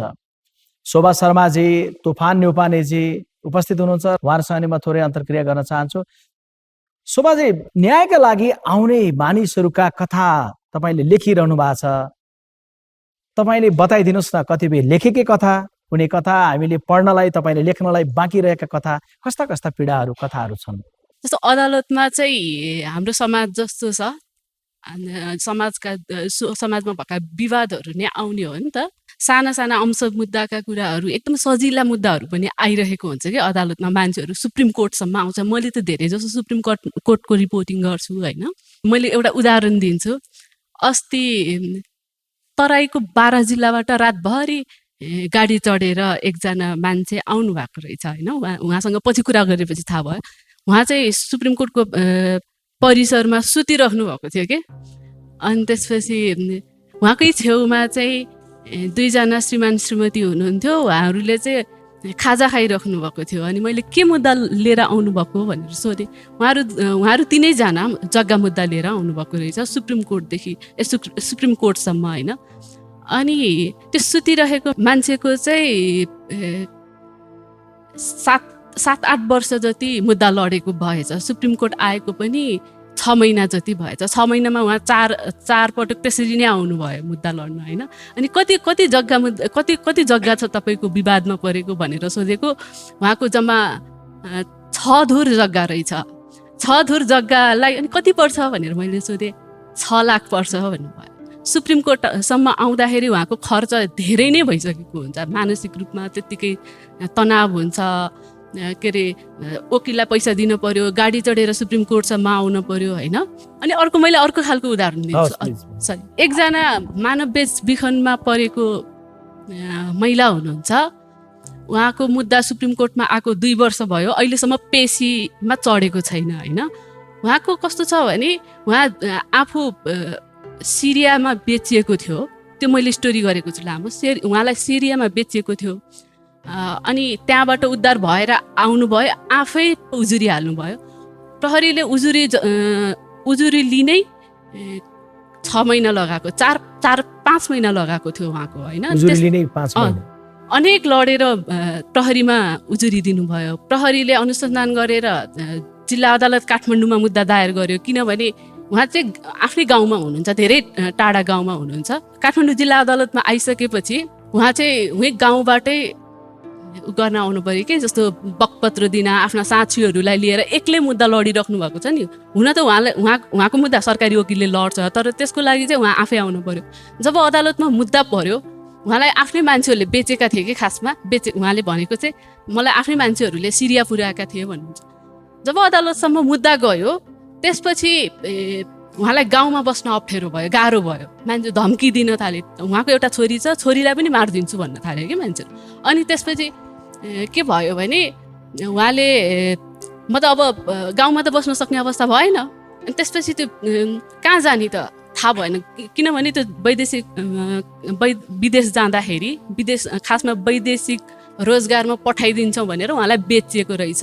उहाँले घर जग्गा सबै बेच्नु भएको थियो, सकेको थियो त्यो बेलासम्म, उसलाई पैसा बुझाउँदा, दलाललाई पैसा बुझाउँदाखेरि। अनि गाउँमा बस्न सक्ने अवस्था नभएपछि आफ्नो मुद्दा जहाँ छ म त्यही जान्छु भनेर काठमाडौँमा आउनुभयो। काठमाडौँमा त उहाँको न साथमा पैसा छ, न के अरे बस्ने ठाउँ छ, न कसरी बस्ने हो, काम पनि केही पनि छैन। आफ्नो छोरीलाई कुनै संस्थामा राख्नुभयो कसै गरी। काठमाडौँमा चाहिँ उहाँ हाउस होल्डको कामहरू खोज्नुहुन्छ होइन, अनि त्यसपछि त्यही राख्छ भने त्यही बस्नुहुन्छ। मैले जहिले पनि देख्दाखेरि उहाँलाई एकदमै धेरै तनावमा देख्छु, सधैँभरि रोइरहेको देख्छु। त्यस्तो दुःख त मैले कहिले पनि देखेको छैन कि अहिलेसम्म अरूको। खासमा उहाँको मुद्दा त सरकारी वकिलले लडिरहेको छ नि होइन, तर हरेक महिना उहाँ अदालत जानुहुन्छ, मेरो मुद्दाको अवस्था के छ भनेर सोध्नुहुन्छ। अनि त्यो कामबाट आफूले यहाँ त बाँच्नको लागि त धेरै काम गर्नु पर्यो नि त, घरहरूमा काम गर्नुपर्छ, त्यसबाट फुर्सद निकालेर उहाँ अदालत जानुहुन्छ। म आफूले के भन्ने पनि थाहा पाउँदिनँ कि उहाँलाई भेट्दाखेरि। तपाईँले लेख्दै हुन्छ भनेर आउनुभएको थियो, मैले लेखेको थिएँ, तर लेखेर त खासकै हुँदैन नि त, उहाँलाई त्यो कुरा थाहा छैन। अदालतले गर्ने हो उहाँको मुद्दा हेर्ने, उहाँको खासमा उहाँको दुःख पीडा यस्तो छ भनेर न्यायाधीशले फैसला गर्ने होइन, खास उहाँको कागजमा के छ भनेर हेर्ने हो अदालतले त। उहाँ आफैलाई पनि मेरो मुद्दा एकदम बलियो छ भन्ने चाहिँ थाहा छ, तर उहाँ एकदमै धेरै डराइराख्नु भएको के हुन्छ भने यो मान्छेहरू यति बलिया हुन्छन्, मलाई बेच्ने मान्छेहरू यति बलिया छन्, यति कुरा म एकजना के अरे म मात्रै होइन कति धेरै केटीहरूलाई लगेर बेच्छ उता, त्यस्तो मान्छेहरूले को प्रभाव त ठुलो हुन्छ होला होइन, के मैले जित्छु त भनेर उहाँले चाहिँ सोध्नुहुन्छ कि मलाई। अर्को बलात्कारको मुद्दा मैले उदाहरण दिन्छु। बलात्कारको मुद्दामा एकजना महिला 7 वर्षदेखि लडिराख्नु भएको थियो, सुप्रिम कोर्टसम्म आइकन। बलात्कारको पीडितहरू चाहिँ आफै आएर मुद्दा लड्न अलि धेरै गाह्रो हुन्छ, उहाँ चाहिँ आउनुभएको थियो। 7 वर्षसम्म उहाँको जिन्दगी चाहिँ त्यही ठाउँमा थियो कि जतिखेर उहाँको घटना भएको थियो। अनि उहाँलाई बस्न कस्तो हुन्छ नि, पीडकहरूले चाहिँ अदालतमा आउँदाखेरि, उहाँ मुद्दा लड्न आउँदाखेरि पीडकहरू पनि त्यही हुन्थ्यो, यति धेरै हारेसमेन्ट गर्थ्यो होइन। अदालतको परिसरभित्रै मैले मेरो आँखाले देखेको छु हारेसमेन्ट हुन्थ्यो क्या, उहाँ केही बोल्न सक्नुहुन्थेन, आँखाभरि आँसु बनाउनु हुन्थ्यो। उहाँको 7 वर्षपछि फैसला भयो, अनि बल्ल त्यसपछि उहाँले बिहा गर्नुभयो, उहाँको जिन्दगी अनि त्यसपछि अलि अगाडि बढ्यो। यस्ता मान्छेहरू आउँछन् अदालतमा मुद्दा लिएर, न्यायको आश राखेर, तर ढिलो हुन्छ। एकचोटि फेरि स्वेच्छाजीलाई सोध्नु, तपाईँले सुन्नुभयो कि अदालतको ढोका ढकढकाउँदै गर्दा उनले व्यक्तिगत रूपमा भोगिरहेको पीडाहरू, यसरी यसलाई सूक्ष्म रूपमा जाँदै गर्दाखेरि यसलाई कसरी बुझ्ने होला? यसरी कहिलेसम्म शोभाजीले यसरी भेटे जस्तैका पात्रहरू हामी भेटिरहन्छौँ होला नेपालको सन्दर्भमा? कानुनले के गर्छ भन्नेबाट कानुनको परिभाषा निस्किन्छ भने ल इज एज ल डज भन्ने पनि एउटा भनाइ छ। भनेपछि अक्षरमा जे लेखे पनि, फैसला जस्तो आए पनि त्यसलाई कार्यान्वयन भएन भने नहुँदो रहेछ, न्यायको अनुभूति नहुने भनेर तपाईँले पनि बताउनु भयो। हाम्रो अदालतबाट पनि थुप्रै नजिरहरू निस्किएका छन्, संवेदनशीलता देखिन्छ। अब रिट मात्र नलिएर आउनुहोस्, रिट हामीले गरेको कार्यान्वयन भयो कि भएन भनेर पनि हामी कहाँ आउनुहोस् भनेर पनि सर्वोच्च अदालतबाट आएको छ। सो संवेदनशीलता छ। जस्तो विलम्ब नगर्नु भन्नुको अर्थ हतार हतार गर्नु भन्ने पनि होइन।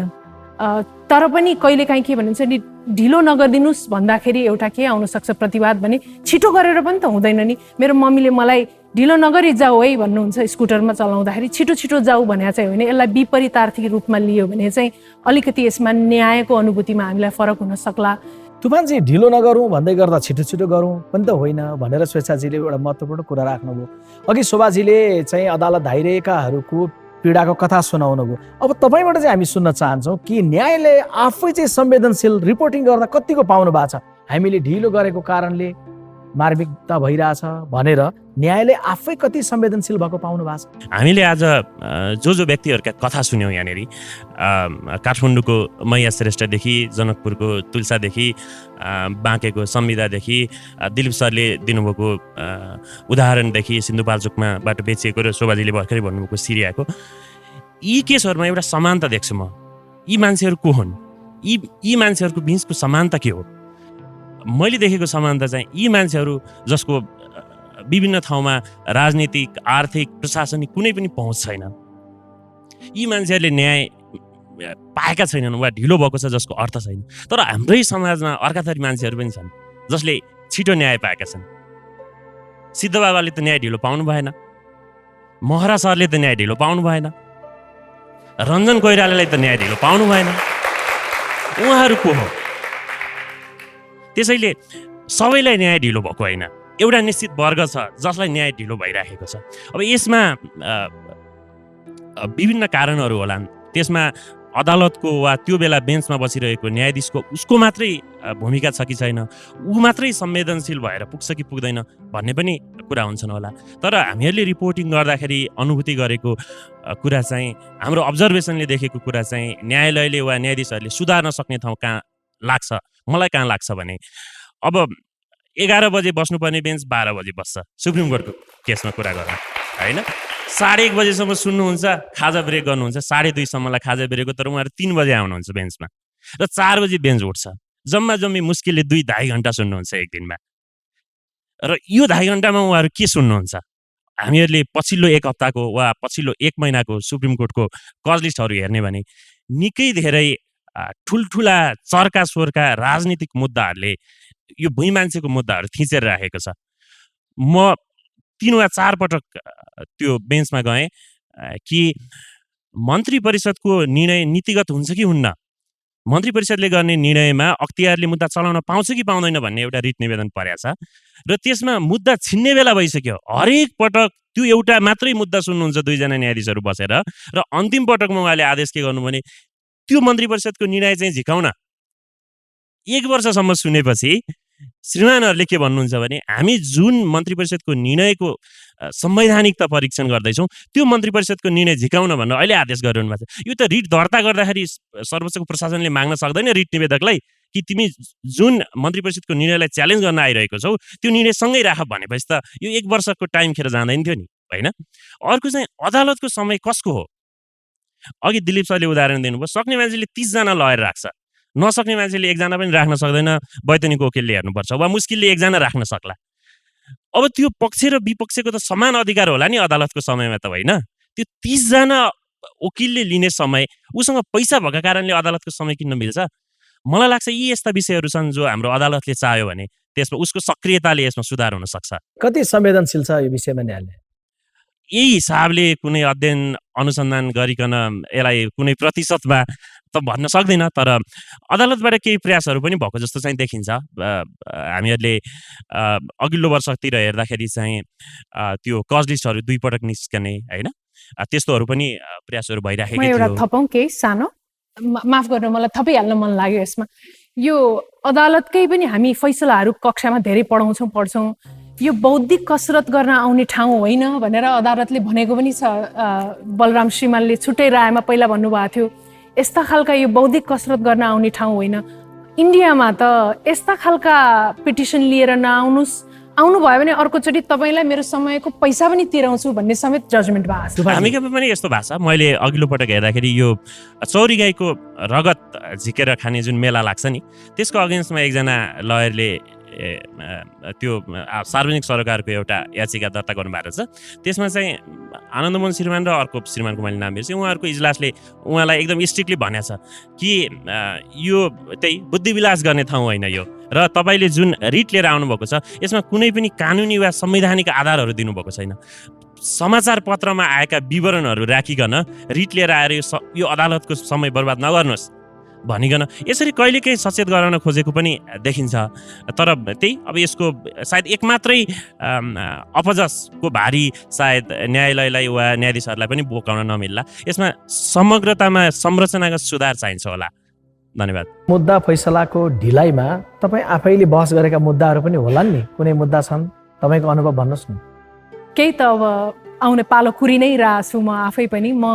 म एउटा मुद्दा हेरिरहेको थिएँ, त्यसपछि म बाहिर पढ्न गएँ, फर्केर बिचमा आउँदा पालो आयो, फेरि आएन। म पढेर 2 वर्ष मैले सकाएर आएँ, त्यो पालो आइसकेको छैन। तपाईँले मुद्दा लड्न सुरु गर्नुभयो? मैले बारको लाइसेन्स पाएपछि मुद्दा सुरु गरेँ, त्यसपछि म मास्टर्स पढ्न गएँ, फेरि फिर्ता आएँ, पालो आएन। फेरि म रिसर्च गर्न गएँ, म फिर्ता आएँ, पालो आएन। अहिले पनि म कुरि नै रहेको छु। मुद्दा छिनोफानोको अन्तर्राष्ट्रिय अभ्यासहरू अघि तपाईँले अमेरिकाको भन्नुभयो, समग्रतामा सारमा चाहिँ अन्तर्राष्ट्रिय अभ्यास के छ यो मुद्दाको? हाम्रो जस्तो ढिलाइको बाह्य उदाहरण अथवा यसलाई सुधार गरेर अलि तेज तर्रार ढङ्गले अथवा अलिकति छिटो हुने ढङ्गले सुधारहरू भइरहेका होला नि, बाह्यको अनुभव पनि भनिदिनुहोस्। मैले हेरिरहेकोमा मोटामोटी रूपमा एउटा ल कानुन र प्रविधिको कुरा भयो, अनलाइनको कुराहरू थालिएका रहेछन्, र प्यारालिगल प्याराप्रोफेसनल भन्ने पनि चलन छ। यो हाम्रोमा यो नयाँ विषय होइन, यो धेरै निस्किएको पनि हो। ल डिग्री भएकै व्यक्तिले गर्ने हो कि सामान्य प्यारालिगल ट्रेनिङ पाएकोलाई दिने हो कि अनौपचारिक न्यायिक प्रणाली कतिको हेर्ने? अफ्रिकामा हेर्नुभयो भने 80% महिलाहरू जाने पहिला सुरु भनेको अनौपचारिक न्यायिक प्रणालीमा, किनभने यो लेसोथोमा पनि यो भए रहेछ, मोजाम्बिकमा पनि यो भए रहेछ। हामीसँग यो सबै संस्कार पनि छ। हाम्रोमा न्यायिक समिति छ यो संविधान अन्तर्गत, त्यसको प्रभावकारिताको चाहिँ अब विश्वविद्यालय र कलेजले के गर्ने भन्ने प्रश्न गर्नु पर्यो। हामीले अनुसन्धान गर्नुपर्छ र हामीले सहयोग गर्नुपर्छ। हामीले जजसँग अनुसन्धान गर्ने उहाँहरूसँग समय छैन, हामीले गरेर उहाँहरूलाई प्रस्तुत गर्नुपर्छ, हाम्रो काम त्यो। हवस्, महत्त्वपूर्ण विचारका लागि स्वेच्छाजी म तपाईँलाई धेरै धन्यवाद दिन चाहन्छु।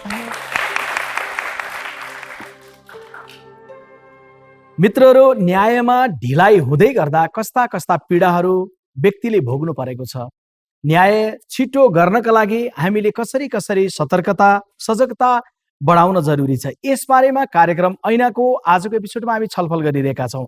हामी आउनेछौँ केही बेरको विश्रामपछि।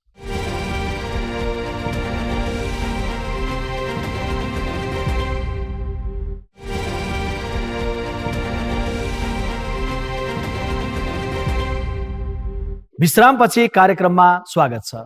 एउटा तथ्याङ्क म तपाईँहरूलाई जानकारी गराउन चाहन्छु। 2076-77 को वार्षिक प्रतिवेदन हेर्ने हो भने देशभरिका जिल्ला, उच्च र सर्वोच्च गरेर विभिन्न न्यायाधिकरण समेतमा 2 वर्ष नागेका मुद्दाहरूको संख्या 17,411 छ। यी मुद्दा कुनै 2 वर्ष नागेका हुन सक्छन् भने कुनै चाहिँ 20 वर्षभन्दा बढी का पनि छन्। फैसला कार्यान्वयनमा पनि तपाईहरुलाई यो पनि जानकारी गराउँ के तपाईहरुलाई थाहा छ, फैसला कार्यान्वयन 1 लाख वर्षभन्दा बढी समय चाहिँ कैद असुली गर्न बाँकी छ।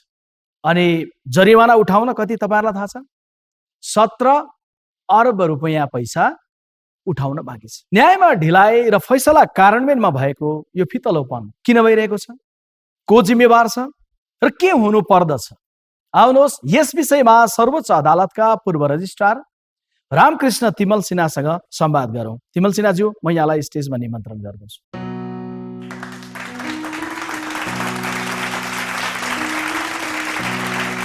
तिमल सिन्हाज्यू, यहाँलाई कार्यक्रममा स्वागत छ। यहाँलाई पनि म अरूलाई जस्तै आग्रह गर्छु, भौतिक दूरी हामीले राखेका छौँ, मास्क खोलिदिनु होला हुन्न? हस्, धन्यवाद। तपाईँ लामो समय सर्वोच्चमा सेवा गरेर फर्किनु भएको छ, भनिदिनुहोस् न, सर्वोच्चले फैसला गरेर कार्यान्वयन गर्नलाई अझै बाँकी रहेछ 1 लाख वर्ष बराबर चाहिँ सजाय गर्ने बाँकी रहेछ। 17 अरब रुपियाँ त त्यो जरिमाना उठाउनै बाँकी रहेछ। भएको के हो?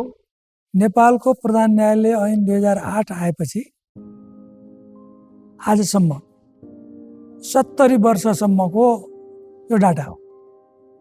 70 वर्षसम्म प्रत्येक व्यक्तिलाई भएको जुन कैद छ, कसैको 10 वर्ष, कसैको 10 होला, कसैको 5 होला, कसैको 6 महिना होला, त्यो सबै जोडेर 1 लाख वर्ष असुल हुन बाँकी। त्यो असुल हुन बाँकीमा इभन प्रणालीगत कुरा पनि होला। कतिपय मान्छे मरिसके, कतिपय मान्छे बेपत्ता छन्, कतिको घर ठेगान लागेको छैन, यो सबै जोडेर त्यति पुगेको हो। र त्यसको वास्तवमा अब बल्ल साइन्टिफिक रूपमा कति चाहिँ लगत हो र कति रियल लगत हो त्यो छुट्याउन सर्वोच्च अदालतले अझै भन्यो भने फैसला कार्यान्वयन निर्देशनालयले जरुरी छ। हामीले टिप्पणी उठाएको भरमा, त्यतिखेर कानुन पनि थिएन, टिप्पणी उठाएको भरमा फैसला कार्यान्वयन निर्देशनालय भन्ने स्थापना गऱ्यौँ। पहिला त थाहा पाउनु पर्यो कति काम गर्न बाँकी छ, कति पैसा उठ्न बाँकी छ, कति कैद असुल हुन बाँकी छ। त्यसको चाहिँ अभियान चल्यो र त्यसलाई डिजिटल्ली एभाइलेबल इन्फर्मेसनमा परिणत गर्ने। र इभन मलाई याद छ त्यतिखेर फर्स्ट स्टेपमा एउटा पेनड्राइभमा गरेको कलेक्सन प्रहरी प्रधान कार्यालयसँग एउटा सहकार्य गरेर 1 स्ट्रोकमा 1000 जना मान्छे पक्रिए। कैद लागेको व्यक्ति जो फ्रिली हिँडिरहेछ त्यो व्यक्तिलाई चाहिँ हामी एरेस्ट गर्न सफल भयौँ र थुन्यौँ। न्यायालयको आफ्नै प्रक्रिया पनि छ, हामी त्यो पनि जान्दछौँ। 2 दुना 4 भने जस्तै गरेर यति समयमा ठ्याक्क सकिन्छ भन्न पनि सकिँदैन। तर यो जो ढिलाइ भइरहेको छ नि कैयौँ मुद्दाहरूको सन्दर्भमा तपाईँले हेर्नुभयो नि, कतिवटा न्याय पर्खिँदा पर्खिँदा मृत्यु भइसकेका, यो कतिको न्यायसङ्गत छ? होइन, यो विश्वप्रकाशजीले जुन कुरो भन्नुभयो नि, यो अत्यन्त मार्मिक, गम्भीर, संवेदनशील विषय हो। हामी यो मुलुकमा नागरिकै भइसकेका छैनौँ कि? किनकि नागरिक भइसकेको भए यस्तो अवस्था आउँदैन थियो कि भन्ने एउटा ठुलो सवाल न्यायको उपर छ। न्यायालयले यो ठुलो प्रश्न चिन्हलाई उत्तर दिन सक्नु पर्दछ।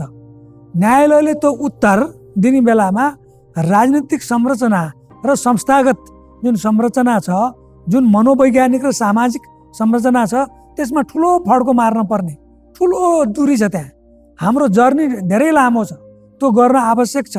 तपाईँ यो भनिदिनुहोस् न कि जस्तो तपाईँको अनुभवको जगमा बसेर कि संसदले या सरकारले, राज्य, अन्य विभिन्न निकायले कसले के गरिदिएर सजिलो बन्थ्यो होला? यो न्यायालय आफैले मात्रै निरूपण गर्नलाई सहयोगी अपेक्षा होला? के छ न्यायालयको अपेक्षा कि हामीलाई के पुगेन यो न्याय समयमा दिने कुरामा, यो पुगिरहेको छैन भन्ने न्यायालय आफ्नै चाहिँ संवेदनशील मनोविज्ञान? यसमा 3टा वर्गलाई हामी राखेर हेरौँ।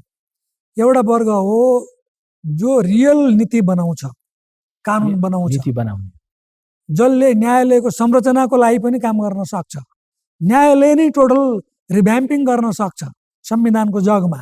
त्यो हो पोलिटिकल कमिटमेन्ट, विलिङनेस र पोलिटिकल कल्चर, एउटा राजनीतिक प्रतिबद्धताको पाटो।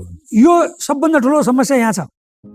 न्यायालय आफू कमजोरमा, आफू प्रतिपक्षमा भइन्जेल न्यायालय चाहिन्छ भन्ठान्ने, आफू सत्तामा गएपछि न्यायालय बिर्सने, यो एउटा कल्चर नेपालमा छ। र अहिले प्रत्येक राजनीतिक दलहरू हामी सत्तामा गए बेला सर्वोच्च अदालतलाई कसरी क्याप्चर गर्ने, प्रधान न्यायाधीश आफ्नो फर्ममा हुने गरी कसरी नियुक्ति गर्ने, व्यक्तिको जन्मकुण्डली हेरेर कसलाई प्रधान न्यायाधीश बनाउने र नबनाउने। अब न्यायाधीशको नियुक्ति हुँदैन, प्रधान न्यायाधीशको नियुक्ति हुन्छ। यो किसिमको पोलिटिकल कल्चरलाई इलिमिनेट गर्नु पर्छ। एउटा पहिलो कुरो राजनीतिक रूपान्तरण। दोस्रो, न्यायालयको इन्टरनल मेकानिजम। न्यायाधीशहरू चाहे जुनसुकै ब्याकग्राउन्डबाट आउन्, न्यायाधीश नियुक्ति भइसकेपछि न्यायाधीश बन्नुपर्छ। अहिले न्यायाधीशहरू न्यायाधीश बनेका छैन। न्यायाधीशहरू कुनै पोलिटिकल पार्टीका कार्यकर्ता भएका छन् अथवा कुनै ओपिनियनलाई सब्सक्राइब गर्छन्, अथवा न्यायाधीशहरूले न्यायको मर्मलाई भुलेका छन्। त्यो कुन अर्थमा छ भन्दा तपाईँले मन्दिरभित्र पस्दा जुनसुकै व्यक्ति भए पनि पेटी बाहिर राखेर भित्र गएर दर्शन गर्नुहुन्छ। न्यायालयको न्यायाधीश भइसकेपछि कुन ब्याकग्राउन्डबाट म आएको हुँ भन्ने कुरो त्यो पेटी जस्तो बाहिर छोडेर न्याय गर्ने कमिटमेन्ट र शपथ खाएको व्यक्तिले संविधान रक्षार्थ काम गर्नुपर्छ। अहिले संविधान रक्षा मेरो काम हो भन्ने कुरो न्यायपालिकाले भुल्न आँटेको आभास जनतालाई भएको छ। मैले पनि त्यो फिल गरिरहेको छु। त्यसकारण यो एउटा दोस्रो पर्सपेक्टिभ छ। न्यायाधीशले भित्रैबाट म न्यायाधीश भएँ कि भइनँ आफ्नो मुटु समातेर भन्नुपर्ने स्थिति अहिले आछ। जो हाम्रो अपेक्षा चाहिँ सम्मानित सर्वोच्च अदालत र सम्मानित न्यायाधीशहरू कसैको पनि कार्यशैलीको सन्दर्भमा हामी अलग रूपमा प्रश्न गरिरहेका छैनौँ। हामी समग्रमा के चाहिरहेका छौँ भने व्यक्ति जो क हुनुहुन्थ्यो आज ख हुनुहुन्छ, भोलि ग आउनुहुन्छ। वर्षौँदेखि थाती राखेका मुद्दाहरूलाई निरूपण चाँडो गरेर पीडितलाई न्याय दिने सन्दर्भमा चाहिँ न्यायाधीशहरूले अथवा न्यायालयले रूपान्तरण गर्नुपर्छ भन्ने सन्दर्भमा न्यायालयमा रहनुभएका हिजोको एउटा अनुभवीको नाताले होइन, मैले यही कुरामा भनेको मैले कुनै न्यायाधीशप्रति होइन कि समष्टि प्रणालीगत रूपमा हामी के भइरहेछौँ त। हामी अदालतै बन्न सकेनौँ, हामी देश नै बन्न सकेनौँ। त्यति मात्रै होइन, हामी नागरिक पनि बन्न सकेनौँ। हामी असल नागरिक नै भएको छैनौँ। हामी न्यायको उपभोक्ता भन्छौँ, we are not consumer of justice. त्यो हुन त क्वालिटी चाहियो नि, त्यो क्वालिटी नै विकास भएन। त्यसैले यो तिनटै वर्ग, demand side, supply side, enforcement side, यो तिनटै आफ्नो आफ्नो हैसियतमा पुग्नु अझै बाँकी रहेछ। यो पहिला कुरो मनन गर्नुपर्ने यो स्थिति छ। मेरो लामो न्यायालयको अनुभवबाट म के भन्छु, न्यायालय मात्र दोषी छैन। यहाँनिर अर्को सोधिहाल्छु, न्यायालय मात्रै दोषी छ भन्नेमा त हामी बिल्कुल छैनौँ। तर हामी के चाहन्छौँ भन्दा संवेदनशील फौजदारी मुद्दाहरू हुन्छन् नि, त्यसमा लगातार सुनवाईको अभ्यास चाहिँ किन छैन? एक्ज्याक्टली जुडिसियरीमा के हुन्छ, हजारौँ मुद्दा छन्। एक दिनमा पेशी तोकियो, 20वटा मुद्दा पेशी तोकियो। एक नम्बरमा क्रिटिकल मुद्दा तोकियो, जसले गर्दा ती 19वटा सजिला मुद्दा त्यही दिन त्यसै फर्के सुनवाई नभएर। त्यो क्रिटिकल मुद्दाले 10 दिन सुनवाई लगातार कन्टिन्यू हेर्दा हेर्दै हेर्दा हेर्दै भनेर जान्छ।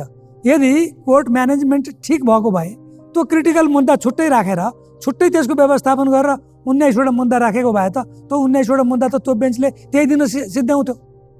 यो किसिमको टाइपको डिप केसको रिसर्च गरेर कुन बेन्चमा कुन मुद्दा, त्यहाँ पनि मुद्दा हुन्छन्, सजिला हुन्छन्, गम्भीर हुन्छन्, पोलिटिकल इन्ट्रेस्टका हुन्छन्, सोसल इन्ट्रेस्टका हुन्छन्, इभन इकोनोमिक फाइनेन्सियल इन्ट्रेस्टका हुन्छन्, डेभलपमेन्ट इन्ट्रेस्टका हुन्छन्।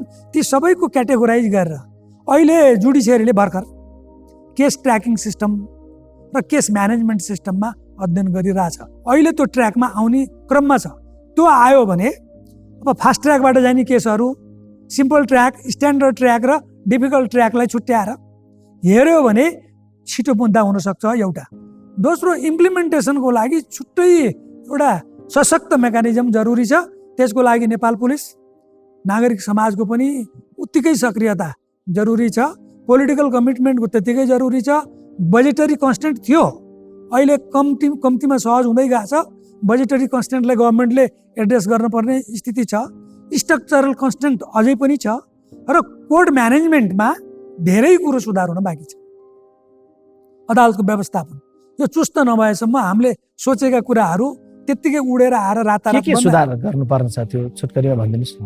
एक त मैले भने राजनीतिक प्रभाव पर्नु भएन। दोस्रो, न्यायाधीश कुनै ओपिनियन सब्सक्राइब गरेर हिँड्ने टाइपको नभएर इन्डिपेन्डेन्ट र इम्पार्सियल हुनु पर्यो। दोस्रो, तेस्रो, सिभिल सोसाइटी पनि न्यायालयको प्रक्रिया र पद्धतिबाट साक्षर हुनुपर्ने स्थिति छ। एउटा अब अवस्था के छ अहिलेको एकदमै हाम्रो च्यालेन्जिङ कुरो भन्दा ढिलो र छिटो न्याय अहिले कुरा उठिरह्यो। कतिमा गऱ्यो भने छिटो हुन्छ, कतिमा गऱ्यो भने ढिलो हुन्छ। अहिले न्यायालयले मापन गरेको स्ट्यान्डर्ड 2 वर्षभित्र फैसला भयो भने त्यसले राइट टाइममा भयो, 2 वर्ष नआयो भने ढिलो भयो भन्ने हाम्रो मापदण्ड छ।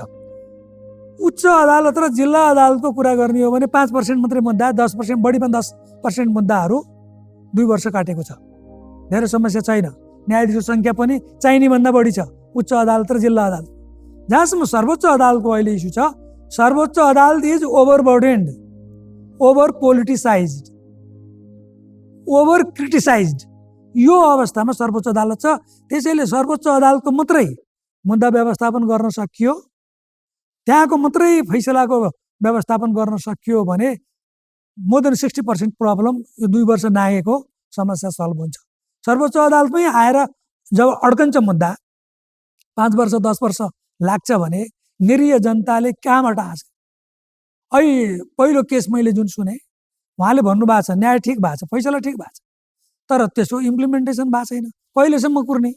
यहाँनिर त कुरो त फैसला कस्तो भयो भन्ने कुरो भएन नि त। फैसलाको कार्यान्वयन हुन नसकेको कारणले गर्दा जुन फिलिङ आयो नि, न्याय नभएको अनुभूति भयो नि, त्यसमा सुधार गर्नुपर्ने प्राइमरी कुरा हो। यसमा चाहिँ अर्को तपाईँलाई सोधिहालौँ, अघि पत्रकार मित्र तुफानजीले बोल्दै गर्दा पनि उठाउनु भएको थियो होइन, कुनै मान्छे निरीह छ, अदालतको ढोका ढकढकाउन थालेको 20 वर्ष नाग्छ, कुनै चाहिँ कुनै जिम्मेवारीको कारण कुनै बेला उच्च पदस्थ थियो अरे अथवा बलियो बाङ्गो भाषामा भन्दै गर्दा जेलबाट श्रीमती मारेको या अरू केसको सन्दर्भमा बरी भएर फर्केर जान्छ। यो कारण के छ? त्यो निरीहलाई न्याय दिने कुरामा चाहिँ अदालतको चाहिँ आँखाले देख्दै गर्दाखेरि पनि नदेखिरहे जस्तो के भएको अवस्था? यो एउटा त डेभलपिङ कन्ट्रीको सिन्ड्रोम हो। यो अर्को संसारभरिको यो पावरफुलको हेजेमोनीको दोस्रो सिन्ड्रोम हो। तेस्रो स्टेटलेसनेस, ललेसनेस, कानुनविहीनताको अर्को सिन्ड्रोम हो। अहिले पनि वास्तवमा गहिरिएर हेर्नुभयो भने, तपाईँ कारागारमा गएर निरीक्षण गर्नुभयो भने 90% गरिब हुन्छ। अदालतमा गएर हेर्नुभयो भने लाइन लाएर सोध्ने बुझ्ने धनी मान्छे छ भने उसले वकिल एफोर्ड गर्न सक्छ, ऊ आफू उपस्थितै हुनु पर्दैन, उसको वारेस छ, वकिल छ, उसको लागि लडिदिने संस्थाहरू छन्, व्यक्तिहरू छन्, उसले एफोर्ड गर्छ। अब को देखिन्छ त न्यायमा जहिले पनि छटपटिएको? जेलमा गएर हेर्नुहोस् गरिब देखिन्छ। न्यायालयमा गएर हेर्नुभयो भने वकिल 30 जना 40 जना 50 जना राख्न सक्ने भनेको तिर्न सक्ने व्यक्ति हुन्छ। तर त्यति मात्रै चाहिँ होइन है। तर अर्को पाटो पनि के छ भने टोटल पोलिटिकल सिस्टम्स हेर्नुभयो भने हामी केबाट प्रभावित छौँ भन्दा अहिलेको कुरा हेर्ने हो भने पोलिटिकल इन्ट्रेस्ट लिटिगेसन फास्ट ट्र्याकबाटै निर्णय हुन्छ। लार्जर पोलिटिकल इन्ट्रेस्ट भएका केसहरू, लार्जर पब्लिक इन्ट्रेस्टका केसहरू सेकेन्डरी गएका छन्। प्राइभेट इन्ट्रेस्टको केसहरू मध्ये अब दुईटालाई हेर्छु, यो दुईटा त चाहे त्यो धनीको होस् गरिबको होस् एउटै हो, पोलिटिकल इन्ट्रेस्ट, पब्लिक इन्ट्रेस्ट। अब बाँकी रह्यो प्राइभेट इन्ट्रेस्ट। प्राइभेट इन्ट्रेस्टमा अब धनी र गरिब आउँछ, इन्फ्लुएन्सियल र नन इन्फ्लुएन्सियल आउँछ प्राइभेट इन्ट्रेस्ट। अब त्यो influence not only in Nepal, तपाईँ भारतका हामी जति नजिर अहिले विद्यार्थीहरूलाई पढाउँछौँ नि, तपाईँले गरेर जुन वर्गीकरण सुनाउँदै हुनुहुन्छ त्यो चाहिँ अदालतकै मानसिकतामा छ या कहाँ छ? त्यो रिजल्टमा छ। जस्तो इन्डियामै हामी जुन जुन फैसला तपाईँले साइड गर्नुहुन्छ, भारतमा यस्तो भएको छ, अमेरिकामा यस्तो भएको छ भन्नुहुन्छ नि, ती कोही गरिबका मुद्दा होइनन्। केशवानन्द भारतीको केस सबले साइड गर्छन्। केशवानन्द भारती चाहिँ नि एउटा मठको चाहिँ नि मठाधीश हुन् र हजारौँ बिघाको चाहिँ नि ठुलो इस्यु हो, पोलिटिकल्ली कनेक्टेड मान्छे हुन्, कुरो पनि हो केशवानन्द। अनि त्यसपछि तपाईँ मनेका गान्धी केस, इन्दिरा गान्धीको बुहारी हुन्, त्यसकारण उनको केस चाहिँ आयो। राजनारायणको केस, जयप्रकाशको केस, इन्दिरा नेहरू गान्धीको केस, कहाँ छ गरिबको केस साइटेबल? इन्डियामा छैन। अमेरिकामा जानु, मार्बरी भर्सेस मेडिसिन केस, न्यायाधीशको नियुक्तिको केस हो। तर सो मेनी केसेस बिग सर्टका केस छन्। र नेपालमा पनि आयो भने भोलि बिहान मनमोहनले के हाउस डिजल्भ गरेका, गिरिजा प्रसादले हाउस डिजल्भ गरेका, अब अहिलेको चाहिँ नि केपी ओलीले हाउस डिजल्भ गरेका, यी केसको चाहिँ नजिर बन्छ र यी साइड हुन्छन्। लको विद्यार्थीहरूले जिन्दगी त्यसमा खर्च गर्छन्। कहाँ गरिबको केस चाहिँ नि साइटेड भएको छ? केही यो नयाँ अहिले अभ्यास सुरु भएको छ, त्यो भनेको सोसियल इन्ट्रेस्ट हो। त्यो सोसियल इन्ट्रेस्टको केसहरूलाई हेर्ने दृष्टिकोण पुवर पिपुल्स ल बन्नु पर्यो। पुवर पिपुल्स जस्टिस सिस्टममा एड्रेस गर्ने गरी कानुनको चाहिँ सुधार हुनु पर्यो, लिगल रिप्रेजेन्टेसन इन्स्योर गर्नु पर्यो। त्यो गर्नलाई पोलिटिकल विल चाहियो। फेरि मैले भने नि, त्यसकारण pro poor approach in the access to judiciary, access to judicial system, access to justice, यो छ। अब अहिले के भयो? जस्टिस सिस्टम त छ, it not trusted by all, access to all, trusted by all भनिन्छ। तर अहिले के भयो? एक्सेस टु अल छ, सबैले देख्दा उस्तै छ, तर ट्रस्टेड बाई अल छैन। अघि तपाईँले 3वटा सिन्ड्रोमको कुरा गर्दै हुनुहुन्थ्यो होइन? अब जस्तो मानिलियो संसद विघटन जस्तो राष्ट्रिय राजनीति अथवा समग्र जीवनलाई, सबै क्षेत्रलाई प्रभावित गर्ने मुद्दाले प्राथमिकता पाउने विषय एउटा स्वाभाविक विषय हो। हामीले चाहिरहेको के हो भने जसरी यसरी राष्ट्रिय रूपमा प्रभाव गर्ने, हरेक क्षेत्रमा प्रभाव गर्ने मुद्दाले प्राथमिकता पाएकोमा हाम्रो कुनै प्रश्न होइन। तर एउटा सामान्य निरीह नागरिकको लागि न्याय खोज्दा कहीँ नभेटेपछि उसले जाने ठाउँ त अदालत हो। उसले प्राप्त गरेन। 3वटा सिन्ड्रोम तपाईँले भन्नुभयो। यसको नैतिक भार चाहिँ कसले बोक्नुपर्ने हो? यो 3वटा मध्ये त्यो निरीह नागरिकले न्याय पाइन भनेर वर्षौँसम्म आँसु बगाइरहेको कुरामा छ। त्यसको भार राज्यले बेहोर्नु पर्यो। राज्यको संयन्त्र मध्ये यो 3टै छन्। कानुन बनाउने भार, कानुन नबनाइदिएको जुन गल्ती छ त्यो लेजिस्लेचरले वहन गर्नु पर्यो। हुन त लेजिस्लेचर आफै मुभै गर्दो रहन्छ, एक्जिक्युटिभै सक्रिय हुनुपर्छ, त्यसैले त्यो भार सरकारले नै बेहोर्नुपर्छ। त्यसपछि फ्रन्ट लाइनमा जुडिसियरीको के अरे जस्टिस सेक्टरमा काम गर्ने भनेको जुडिसियरी हो। अब जुडिसियरीमा पनि अन्तिम भरोसा भनेको सर्वोच्च अदालत हो। नीति पनि सर्वोच्च अदालतले बनाउँछ, नियम पनि सर्वोच्च अदालतले बनाउँछ, सुपरभिजन पनि सर्वोच्च अदालतले बनाउँछ। त्यसकारण supreme court is primarily responsible. त्यो दोस्रो कुरो हो। तेस्रो कुरो, जिल्ला र उच्च अदालतमा के चाहिँ हुनु पर्यो भन्दा न्याय पाइन्छ भन्ने किसिमको अनुभूति हुने गरी कानुनका प्रिन्सिपलको आधारमा न्याय गर्ने जनशक्तिहरू हुनु पर्यो र न्यायपालिका सिस्टममा चल्छ, यो एडहक बेसिसमा चल्दैन भन्ने हुनु पर्यो। जनविश्वास हुनु पर्यो कि गरेर मात्रै पनि भएन। अब न्यायपालिका भर्ती केन्द्र हो भन्ने जुन साइकोलोजी बनाउनु भएन, यो बनिरहेछ, यो बनाउनु भएन। र म न्यायाधीश हुँ भन्ने कल्चर बनाउनु पर्यो। त्यो कुरो नै बनाउनुमै मेरो चाहिँ सबभन्दा ठुलो स्ट्रेस भनेको त्यो देखिनु पर्यो कि पिपुलले पत्याउनु पर्यो, पत्याउने जुडिसियरी भन्नु पर्यो। तपाईँले राख्नुभएका विचारहरूका लागि रामकृष्णजी तपाईँलाई म धेरै धन्यवाद दिन चाहन्छु।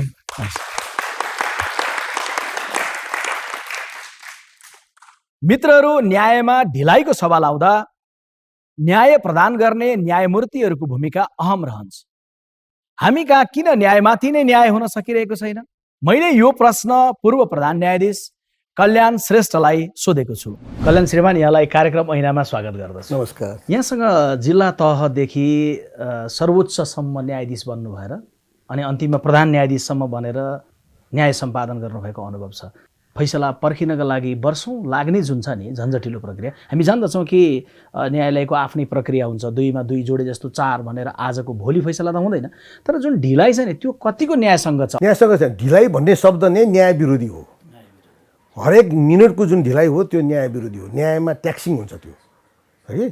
किनभने ढिलाइ हरेक समय चाहिँ मौद्रिक रूपमा रूपान्तरण गर्ने हो भने किमती हुन्छ। त्यसमा पनि अदालतमा आउँछ, अदालतमा बयान गर्नु पर्ला, बगपत्र गर्नु पर्ला, समय लाग्छ, तारिक लिनुपर्छ, अर्को तारिक आउनु पर्ला। अब यसमा व्यवस्थापकीय कुरा छ, अदालतले गर्न नसक्ने कुराहरू छैन। केस फ्लो म्यानेजमेन्ट भन्छौँ हामी, त्यो केस फ्लो म्यानेजमेन्ट गर्न सकिन्छ र हरेक मुद्दामा कुन दिन विपक्षी आउने, कुन दिन यसको प्रमाण चाहिँ पेश गर्नुपर्ने, कुन दिन परीक्षण हुने, कुन दिन चाहिँ बहस गर्ने, कोर्स क्यालेन्डर बनाउने हामीसँग त्यो विकास गरेको हो। न्यायमा पहुँच कसरी बढाउने, कसरी चाहिँ अदालती व्यवस्थापनमा सुधार गर्ने र यो खास गरेर चाहिँ एउटा मार्जिनलाइज एउटा पछाडि पारिएका वर्गहरूको लागि कसरी न्याय सुलभ बनाउने भन्ने कोसिसहरू भएको हो।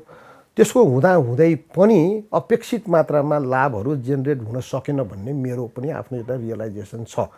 पीडित पक्षले न्याय पाउनमा भइरहेको ढिलाइलाई चाँडो कसरी हुन सक्ला, यसको कमजोरीहरू के होलान् भन्ने एउटा पाटो छ। तर सँगैमा हाम्रो अध्ययनको क्रममा कैयौँ तथ्यहरू कस्तो पनि आयो भने फैसला पनि भयो तर पनि न्याय चाहिँ आँगनमा आइपुगेन, अर्थात् फैसला कार्यान्वयन चाहिँ भइसकेन। अब यो प्रकारको अवस्था पनि त फेरि पनि त त्यो त पीडितले न्याय त पाएन। यसमा कमजोरी के छ, कसको छ, कसरी त्यो साँच्चै भइसकेको फैसला कार्यान्वयन छिटो छरितो बनाउने होला? यसमा न्यूनाधिक प्रयासहरू न्यूनाधिक भए तापनि सम्पूर्ण प्रणालीलाई प्रभावशाली बनाउने, प्रभावकारी बनाउने र न्यायको कानुन प्रणालीको लाभहरू जुन वर्ग लक्षित हो, जसले त्यसको लाभ पाउनुपर्ने हो, लाभ दिलाउन सकिएको अनुभव छैन। हामीले चाहिँ एउटा के अरे रित पुर्याउने जस्ता मात्रै भयौँ। सिधा पुर्याउने भन्छौँ नि, सिधा पुर्याउने तर सिधा चाहिँ को अर्थ नलाग्ने, खान नमिल्ने सिधा जस्तो भयो। त्यसले यो प्रणालीलाई चाहिँ संविधानदेखि नै यसलाई महत्त्व दिनुपर्छ। संस्थाहरू, अदालत, न्यायपालिका सम्पूर्णले यसलाई मूल प्रभावमा राख्नुपर्छ। संसदले यसलाई चाहिँ गम्भीर ढङ्गले हेर्नपर्छ। यो बहुआयामिक प्रश्न हो, सम्पूर्ण पद्धतिको र राज्यको प्रश्न हो। केवल फैसला गरेँ नि, अहिले मैले फैसला गरेँ, मेरो काम सिद्धियो भनेर बसिदियो, सिद्धियो। तर त्यसो भनेर त फैसला त आफै त गरिबको घरमा, पीडितको घरमा त पुग्दैन, पुरैसम्म दिनु पऱ्यो नि। त्यो राज्यको संयन्त्रले यति संवेदनशीलता देखाउनु पर्थ्यो। दुर्भाग्य के हो भने हामी चाहिँ स्ट्रक्चर छ र सब्सटेन्स छैन, संरचना छ र वस्तु, यसको समवस्तु चाहिँ यसको सेवा प्रवाह जुन ढङ्गले हुने हो त्यो नभइरहेको छ। तपाईँले गर्नुभएको जुन प्रश्न छ नि, यो चाहिँ गम्भीर छ। यो एउटा एपिसोडमा सिद्धिने पनि छैन। राज्यले वर्षौँसम्म यसमा एउटा विशेष कार्यक्रमका साथ लागू गर्नुपर्ने छ। विशेष कार्यक्रम भन्दैछु म। ऐन छुट्टै, संरचना छुट्टै, प्रक्रिया छुट्टै, निरन्तरको चाहिँ एउटा ओभरसाइट निगरानी छुट्टै र नतिजासम्म चाहिँ पुगेर यसको अडिट गरेर वार्षिक रूपमा रिपोर्टहरू जारी गर्नुपर्छ। तर एउटा सामान्य नागरिकले जुन बेलामा पीडामा परेको हुन्छ उसले न्याय छिटोको लागि उसले जम्मा न्यायाधीशको टेबल हेरिरहेको हुन्छ। तपाईँले यो पनि बताइदिनुहोस् न हामीलाई कि सबैले बुझ्ने गरी कि न्यायाधीशको कुर्सीमा बस्नुभएको बेला या प्रधान न्यायाधीशको कुर्सीमा बस्नुभएको बेला यो न्यायमा भएको ढिलाइलाई अन्त्य गर्न र फैसला कार्यान्वयन गरेर पीडितलाई चाँडो मलम लगाउनका लागि गर्नुपर्ने अन्य पाटो अन्य पक्षहरू छन् नि, थोरै त अघि उत्तरको क्रममा पनि आएको छ, यसलाई बुदामा थोरै भनिदिनुहोस् न। के कसले गर्यो भने न्यायमा ढिलाइ भएको कुरा अन्त्य हुन्छ र फैसला कार्यान्वयन चाँडो भएर पीडितले चाँडो न्यायको अनुभव यो चाहिँ कम्प्रिहेन्सिभ इस्यु हो कि एउटा यो एकाकी इस्यु होइन। यो पाटो चाहिँ छुट्याएर पनि भन्न मिल्दैन, समग्र पद्धतिमा हेर्नुपर्छ। म के कुराको विचार गर्छु भने यो कानुन के अरे न्यायमा पहुँच आयोग जस्तो विषय संविधानमै रहेको भए हुन्थ्यो, नभए राज्यले सरकारले बनाए पार्लियामेन्टले बनाइदिए पनि हुन्थ्यो र विशद कार्यक्रमका साथ त्यसमा अवरोधहरू के हुन् पत्ता लगाउने र सम्पूर्ण न्यायका चाहिँ सरकारवाला पक्षहरूको आफ्नो भूमिकाहरू किटान गर्ने र ती भूमिकाहरू उनबाट चाहिँ सम्पन्न गर्न लगाउने, निगरानी गर्ने, जवाबदेता किटान गर्ने, होइन भने दण्डित गर्ने सम्मको रिपोर्टिङ गर्ने लगायतको प्रणालीहरू विकसित हुनुपर्छ। हामीले त यो न्याय भन्नेको कुरा के भने यो भेदभावको परिणाम अन्याय हो क्या। मैले के गर्छु भने असमानता नै अन्याय हो, न्याय भनेको समानता हो। न्यायमा प्रतिस्पर्धा गर्न सक्ने जब पक्षहरू छैनन् भने अन्यायको चाहिँ लागि बाटो प्रशस्त त्यहीँनिर छ। त्यस कारणले हामीले के लेख्यौँ भने त्यो अपराध संहितामा भेदभाव विरुद्धको त ऐनै कानुनी हकै लेख्यौँ, ऐनै लेख्यौँ, भेदभावलाई अपराधीकरण गऱ्यौँ हगि। अनि यो अदालत आउँदाखेरि डराउने मान्छेहरू छन्, भाषा मिल्दैन, 20-21 के अरे 200 100-150 भाषा हाम्रो चाहिँ 180 भाषाहरू छन्। ती भाषाले आफ्नो मान्छेले आफ्नो मातृभाषामा बोल्न नपाउने, अर्का कुरा नबुझ्नै पर्ने। त्यस कारणले होइन, दोभाषीको व्यवस्था, इन्टरप्रेटरको व्यवस्था गरिदियो भनेर हामीले लेख्यौँ र अहिले ऐनमा पनि छ र हामीले फैसला पनि लेख्यौँ। एउटा मुद्दा कस्तो हो भने धेरै वर्ष मुद्दा लड्यो, आखिरमा सफाइ पायो, धेरै वर्ष कैदमा जेलमा बस्यो, आखिरमा सफाइ पायो, 12-15 वर्ष कति बस्यो। अनि लेखेँ मैले भन्छ कि यसलाई क्षतिपूर्ति दियो तिमीले, राज्यले क्षतिपूर्तिको ऐन बनाऊ। यस्तो हो, यस्तै विभिन्न तहले, चाहे अदालतले भनौँ चाहे प्रहरीले भनौँ, जसको कारणले भए पनि नतिजा त त्यहाँ गलत मान्छेले मुद्दा चलाएको र निष्कर्षमा चाहिँ सफाइ पाउने मान्छे रहेछ। उसको चाहिँ युवा अवस्था बित्यो होला, श्रम क्षमता बित्यो होला, पढाइको अवस्था के बित्यो होला, क्षमता त्यो क्षतिपूर्ति त्यो पनि के भने राज्यलाई एकाउन्टेबल बनाउनुपर्छ। राज्यलाई न्याय गर्ने प्रणालीबाट विफलता भए बापतमा राज्यले तिर्नुपर्छ, क्षतिपूर्ति तिर्नुपर्छ। राज्यले न्याय गर्न हर हालतमा कोसिस गर्नुपर्छ। त्यसो भए यो कानुनी राज्य, न्याय, संविधानबाट यी सबै कुरा देखाउने कुरा होइनन्, यी कुरा भोग्ने कुरा हुन्। भोग्य बनाउनुपर्छ, इन्जोयबल बनाउनुपर्छ। इन्जोयबल गर्नको लागि घर दैलोसम्म सूचना, साथ, समर्थन, सहयोग, उत्प्रेरणा सबै चाहिन्छ।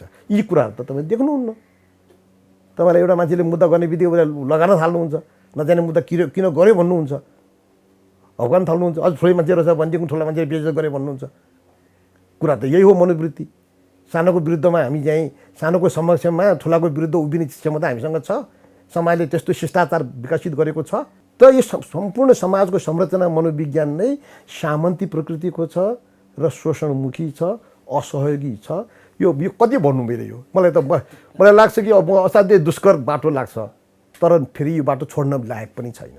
यसलाई रूपान्तरित गर्दै बढ्नुभन्दा हाम्रो अर्को उपाय छैन। हवस्, यहाँले महत्त्वपूर्ण विचार प्रस्तुत गर्नुभयो। यहाँको महत्त्वपूर्ण समय र महत्त्वपूर्ण विचारका लागि कार्यक्रम ऐनाको तर्फबाट यहाँले सम्झिनुभयो, यहाँले धन्यवाद। मेरो मित्रहरू, न्यायालयले न्याय दिने कुरामा हामीलाई कुनै शङ्का छैन, तर न्यायमा भएका ढिलाइका कथाहरू र त्यसले जन्माएका व्यथाहरू हामी बाँचिरहेको समाजको यथार्थ हो। त्यसलाई नदेखे जस्तो, नसुने जस्तो गर्न हामी सक्दैनौँ। अन्यायमा परेको महसुस कोही एकजनालाई पनि नहोस् भनेर राज्यले सुनिश्चित गर्नै पर्दछ। न्यायमा ढिलाइ र फैसला कार्यान्वयनका जटिलतालाई राज्यले व्यवस्था गर्न पाउँदैन। हामी आशा गर्छौँ छिट्टो, छरितो र गुणस्तरीय न्यायका वाचाहरू कागजका पानाहरूबाट निस्केर व्यवहारमा लागू हुनेछन्। आजको कार्यक्रमबाट म बिदा माग्दछु। आउँदो साता भेटौँला। नमस्कार। द होराइजन मल्टिमिडियाको प्रस्तुति ग्लोबल आइएमए बैंक प्रेजेन्ट्स ऐना। in association with Chaudhary Foundation. Powered by ING Group. Title sponsor. Global IMA bank सबैका लागि bank. In association with Chaudhary Foundation. Powered by ING Group, transforming lives through education. Co-sponsored by Machapusri Bank Limited, Sabal, Utkrishta, Evam Vistarit. Supported by 2 p.m. noodles. Life's awesome. Fueled by PLO Lubricants, an ISO certified company. Education Partner. Expert Education and Visa Services. Rely on expert. Remittance Partner. City Express Money Transfer. जहाँ नेपाली त्यहाँ City Express.